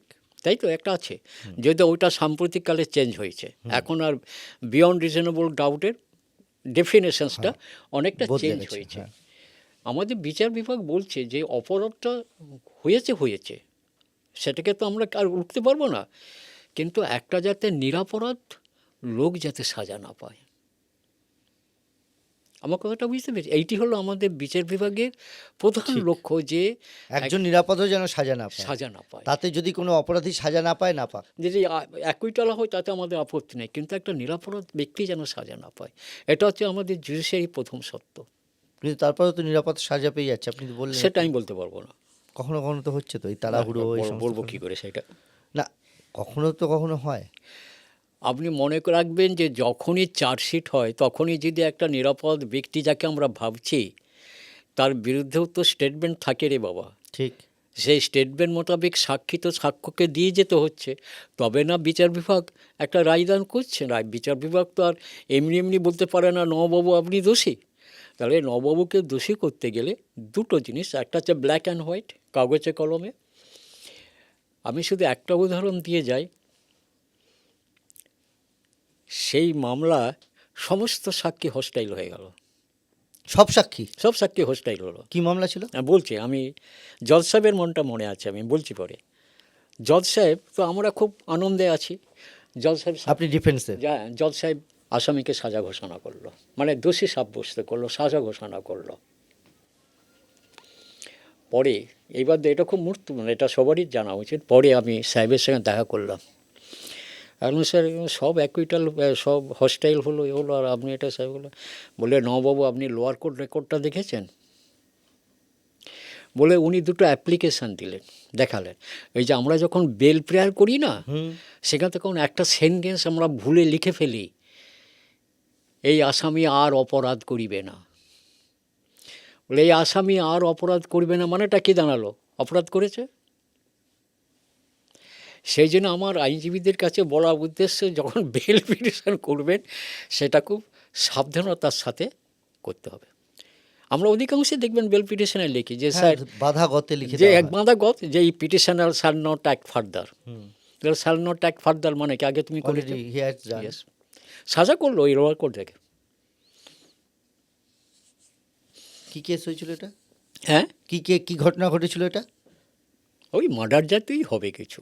আমার জজ সাহেবের মনটা, আমি নামটা বলবো না, কিন্তু হাওড়াই বাড়ি। মানে উনি এতজন সাক্ষী বিরূপ হওয়ার পর কি পারিপার্শ্বিক তথ্য প্রমাণের উপর দিলেন? অনেক সময় আপনার সাক্ষী যদি বিরূপ হয়, যদি পারিপার্শ্বিক সাক্ষ্য প্রমাণ যদি আপনাকে সাপোর্ট করে, ইউ ক্যান ডু ইট। ওই যে বললাম না, বিচার ব্যবস্থা এই অবধি এসে গেছে যে একটা সাক্ষীর উপরই বলছে সাজা দাও। আরেকটা জিনিস আপনার কাছে জানতে চাইবো, সেটা হচ্ছে এই কাঠগড়ায় দাঁড়িয়ে কথা বলা, কাঠগড়ায় দাঁড়িয়ে সাক্ষী দেওয়া, এখানে কি সত্যিই কোনো বইয়ের উপরে মানে ধর্মগ্রন্থের উপরে হাত রেখে বলতে হয়? ওটা ওটার কিন্তু একটা খুব বিজ্ঞান আছে কিন্তু। কীরকম? ওইটা আমারও খুব মনে হয়েছিল। কারণ মনে রাখবেন, আমরা কেউ নাস্তিক নই, আমরা কিন্তু ধর্মপ্রাণ আমাদের। কি এই বলছেন যে আপনি? যখনই গীতা, ওটাকে গীতা বলা হয়। হ্যাঁ, কেউ হিন্দু হলে গীতা, মুসলিম হলে হ্যাঁ, কোরআন। এই যখনই এইটা হাতে আপনার দেওয়া হচ্ছে না, আপনার মাইন্ড তখন তোলপাড় শুরু হয়ে যায়। ধরুন আপনি হয়তো ভেবে এসছেন আমি আজকে কোর্টের কাছে এই কথা বলবো, আমি হয়তো ভেবে যাচ্ছি আমি কোর্টের কাছে এই কথা বলবো, কিন্তু যখন এই গীতাটা হাতে শপথ বাক্য পাঠ করানো হয় যে আমি যাহা বলিব সত্য বলিব, সত্য বই মিথ্যা বলাবো না, এটা করা হয়। তখনই কিন্তু আপনার মাইন্ডে চেঞ্জ হয়ে যায়। তার মানে এটা সাইকোলজিক্যাল একটা ট্রিক। তখনই কিন্তু যেটা সত্য সেটা বেরিয়ে আসে। তার জন্য কিন্তু আপনি রেডি নন, কিন্তু automatically that come out from your mouth. সুতরাং এই যে শপথ বাক্যকে বলা হয় শপথ বাক্য পাঠ করানোর, এটা কিন্তু একটা বৈজ্ঞানিক ব্যাপার আছে কিন্তু। কারণ আমরা মনে রাখবেন, যতই আমরা বলি আমরা সব ধর্মভীরু, আমরা অত্যন্ত ধর্মভীরু। যখনই আপনাকে সেই ধর্মগ্রন্থ আপনার হাত দিয়ে যখনই শপথ বাক্যটা পাঠ করানো আমি হচ্ছে, যদি না চাই, ওটা করতে হবে, ওটা আইন, ওটা করতেই হবে। না আমি যদি ধর্মগ্রন্থে না এমনি মুখে বললেও হবে, দরকার নেই। এমনি মুখে আপনি বক্সে দাঁড়িয়ে বলুন যে আমি যাহা বলিব সত্য বলিব, সত্য বই মিথ্যা বলব না, এটা বললেও হবে। এটা বললেও হবে। হ্যাঁ, এটা আর কিছু নয় যে আপনি মনের মধ্যে যে সমস্ত ভাবনা চিন্তাগুলো রেডি করে এসছেন, এইটা যখনই আপনি বলবেন, আপনি দেখবেন একটা মানুষ যখন বক্সে উঠে না, তখনই তার অনেক মাইন্ডের মধ্যে কিন্তু অনেক তোলপাড় শুরু হয়ে যায়, কোনটা বলবো কোনটা বলবো না। আদালতে এই যে ক্রস করা হয়, হুম। মহিলা তার উপর কোনো শারীরিক নির্যাতন হয়েছে, শ্লীলতাহানি হয়েছে বা রেপ হয়েছে, তাকেও অনেক সময় ডিফেন্স লয়ার এমনভাবে প্রশ্ন করেন যা অসম্মানজনক। এখন সাবজেক্ট ম্যাটারটা এমনই, সাবজেক্ট ম্যাটারটা যেটা আপনি বললেন, এইটার পর জেরা করতে গেলে তো ওই সাবজেক্টের ভিতরে আপনাকে ঢুকতেই হবে। তখন অন্য কোনো কিছু ব্যবস্থা করা যায় না? কী ব্যবস্থা করবেন আপনি বলুন? একটা ভদ্রমহিলা এসে বলল আমাকে রেপ করা হয়েছে, কারেক্ট? তাহলে এবার সত্যিকারের ডিফেন্স লয়ারকে তো প্রমাণ করতে হবে যে এটা রেপ হয়নি। ঠিক। তা যদি তাকে প্রমাণ করতে হয়, তাহলে বিস্তারিত জানতে হবে এভাবে। তাকে তো সেইভাবে আবার জেরা করতে হবে। আপনি মানে জেরার সময় আমরা নিজেরা দেখেছি কোর্টে দাঁড়িয়ে তাকে বিস্তারিত একদম মানে সেকেন্ড ওয়াইজ কি হলো হ্যাঁ, না এটা হলো। করার প্রথমত আমরা বলি আমাদের যে জেরার ব্যাপারটা আমি একটু বলে রাখি। আপনি মনে রাখবেন যে সাক্ষী যখন বক্সে উঠছে তখন সে একটা মেন্টাল প্রিপারেশান নিয়ে উঠে। ঠিক।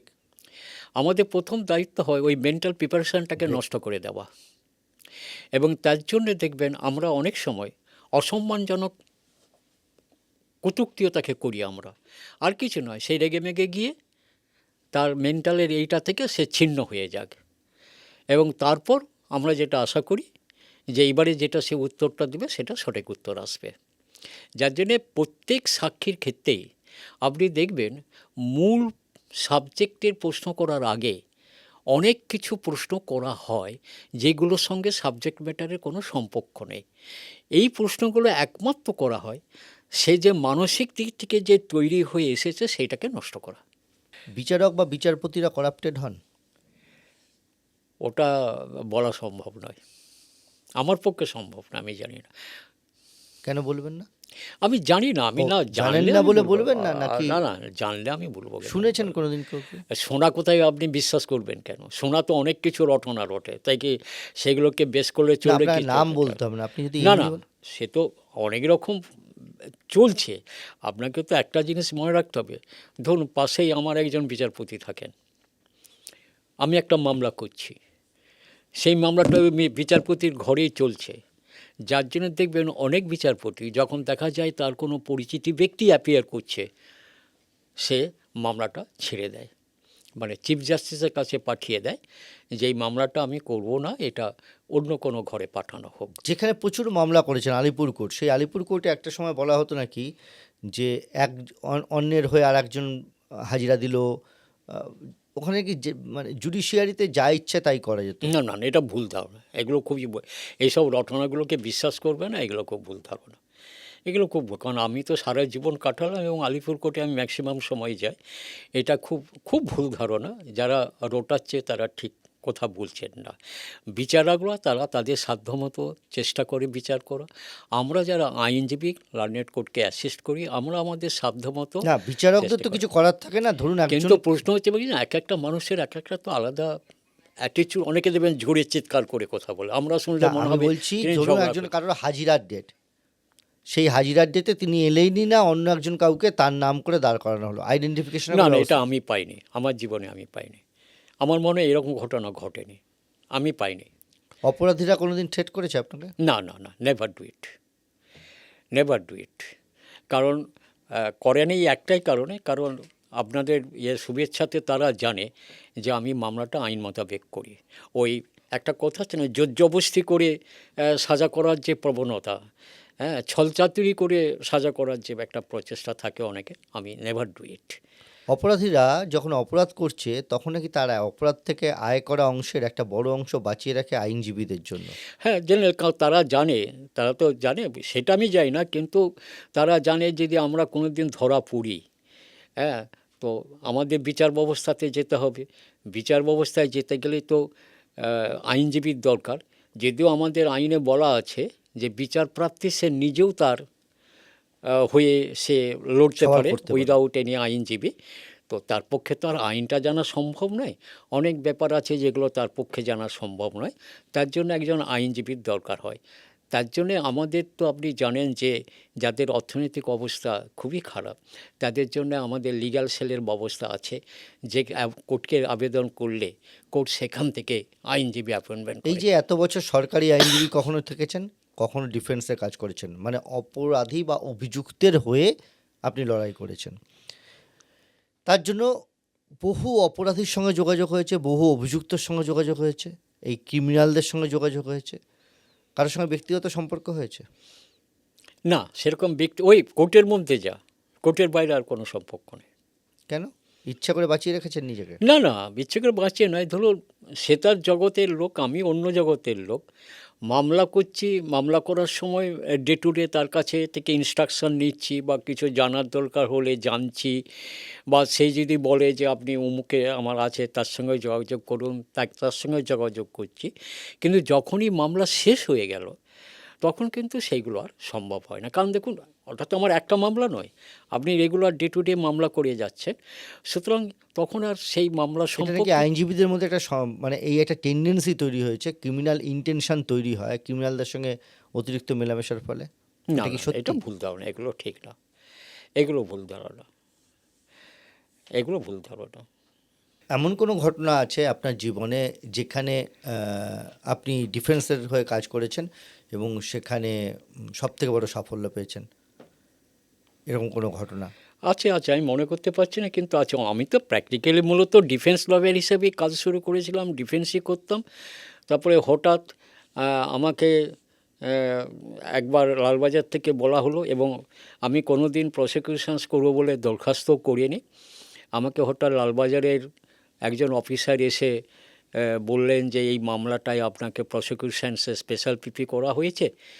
তো আমি সেই অফিসারের নামটা বলছি। তা আমি বললাম, আরে এ তো ডিফেন্স করবো বলে আমার সাথে একটা আলোচনা চলছে। তখন তিনি এমন একটা অদ্ভুত কথা বলেছিলেন যেটা আমার মনে খুব লেগেছিল, যে আপনি একটু স্টেটের কথা ভাববেন না? তো তখন আমি বললাম ঠিক আছে আপনি দিন, এবং তিনি অ্যাপয়েন্টমেন্ট লেটার একদম রেডি করে নিয়ে এসেছিলেন। সেই অফিসার হচ্ছে সমীর গাঙ্গুলি মহাশয়। এটা কোন মামলা ছিল? ওটা হচ্ছে উনি ওইটি কেসের আয়োটা ছিলেন। ওই যে বিখ্যাত মামলা যেটা আমাদের সিটি কোর্টে হয়েছিল, রিজানুর ওইরকম একটা মামলা। তিনি একবার অ্যাপয়েন্টমেন্ট লেটার সঙ্গে করে নিয়ে এসেছিলেন, আর আমার সঙ্গে ডিফেন্স করার জন্য তখন একটা কথাবার্তা চলছে আর কি। কারণ আমি তো মূলত শুরু করেছি ডিফেন্স লয়ার হিসেবে, প্রসিকিউশনস তো আমি অনেক পরে আমাকে নেওয়া হয়েছে। তো তখন ওই সমীর গাঙ্গুলি মহাশয় এসে বললেন যে আপনি একটু স্টেটের কথা ভাববেন না? আমি বললাম, আমি তো ডিফেন্স করবো বলে কথাবার্তা চলছে। বলবে না কাইন্ডলি একটু আমাদের উপরতলা চাইছে, এই মামলাটা আপনি করুন। ও মা বলে দেখি একবার অ্যাপয়েন্টমেন্ট লেটার রেডি করে এসে আমাকে দিয়ে দিলেন আর কি। একটা ঘটনা আপনি বলছিলেন কোনো একটি মার্ডার কেসে ওয়াইফ আইডেন্টিফিকেশন করতে চাইছিল না কোনো একটা কেসে, সেটা কি ঘটনা ঘটেছিল? ওয়াইফ আইডেন্টিফিকেশন করতে চাইছিল না মানে শুধু একটা কথা বলি যে যখন আমাদের ট্রায়াল শুরু হয় তখন সাক্ষীদের নিরাপত্তা এটা একটা মস্ত বড় ব্যাপার থাকে। কারণ যে সমস্ত সাক্ষীরা ধরুন কোর্টে আসবে, সাক্ষ্য দেবে, তাদের নিরাপত্তার ব্যাপারটা আগে ভাবতে হয়। কারণ মনে রাখবেন যে কোনো সাক্ষী যখন সাক্ষ্য দিতে এসছে তখন সেই আসামি চিরশত্রু হয়ে গেল। শুধু তা নয়, তার জেনারেশন আফটার জেনারেশন তাদেরকে শত্রু হিসাবে চিহ্নিত করতে হয়। তো তার জন্যে মানে সত্যি কথা বলতে গেলে এই যে আমাদের জুডিশিয়ারিতে যারা সাক্ষ্য দিতে আসেন এবং যারা সাক্ষ্য দেয় তাদের অসংখ্য ধন্যবাদ দিতে হয় যে তারা বহু রিস্ক নিয়ে, তারা জীবনের ঝুঁকি নিয়ে তারা আমাদের এই কোর্টে ঘটনাটা আসে। কি ঘটেছিল?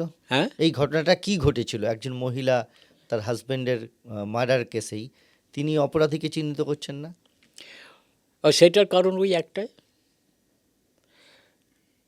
ঘটনা ঘটার পর আসামিরা বাঁচার জন্যে সব রকম চেষ্টা করে, এটা মনে রাখবেন। মানে আপনি বলে না যে ঠাকুর যে ফুলেতে সন্তুষ্ট, দে আর রেডি টু ডু ইট। এবং যখন কিছু না হয় তখন আসে থ্রেট। এবার ধরুন সংসারের জন্যে, ছেলে মেয়ের জন্যে তাকে বাধ্য হতে হয় সাক্ষী না দেওয়া, আর সাক্ষী দিতে গেলেও সেই আসামির নাম না বলা এবং তাকে আপনার না শনাক্তকরণ করা। রিসেন্টলি আমি একটা মামলা করেছি, মনে পড়ে গেল, নামটা বলবো না কারণ এখনও পেন্ডিং চলছে। আপনি বিশ্বাস করবেন সেই আসামিকে কোর্টও বললেন যে আপনি আরও কাছে গিয়ে চিনুন, দেখুন তো চিনতে পারেন কি না। সে কাছে গিয়ে অনেকক্ষণ এদিক ওদিক করে দেখে বলল না স্যার চিনতে পারছি না। Also he knows it. তার কারণ একটাই, তার জীবনের সংশয়, তার ফ্যামিলির অন্যান্যদের জীবনের সংশয়। সে মামলাটা বোধহয় এখনও চলছে, শেষ পর্বে এসে গেছে। মানে এরকম শনাক্তকরণের ক্ষেত্রেও এটা হয়? আপনি এটা অফ করে দিন, আমি বলে দিচ্ছি নামটা এক্ষুনি, কিন্তু এখন যেহেতু পেন্ডিং আছে আমি নামটা বলবো না। এরকমও হয় যে কথা যা বললেন উনি তা সাধারণ মানুষের ভাবনার বাইরে। আজ কেস ডায়েরি এ পর্যন্তই।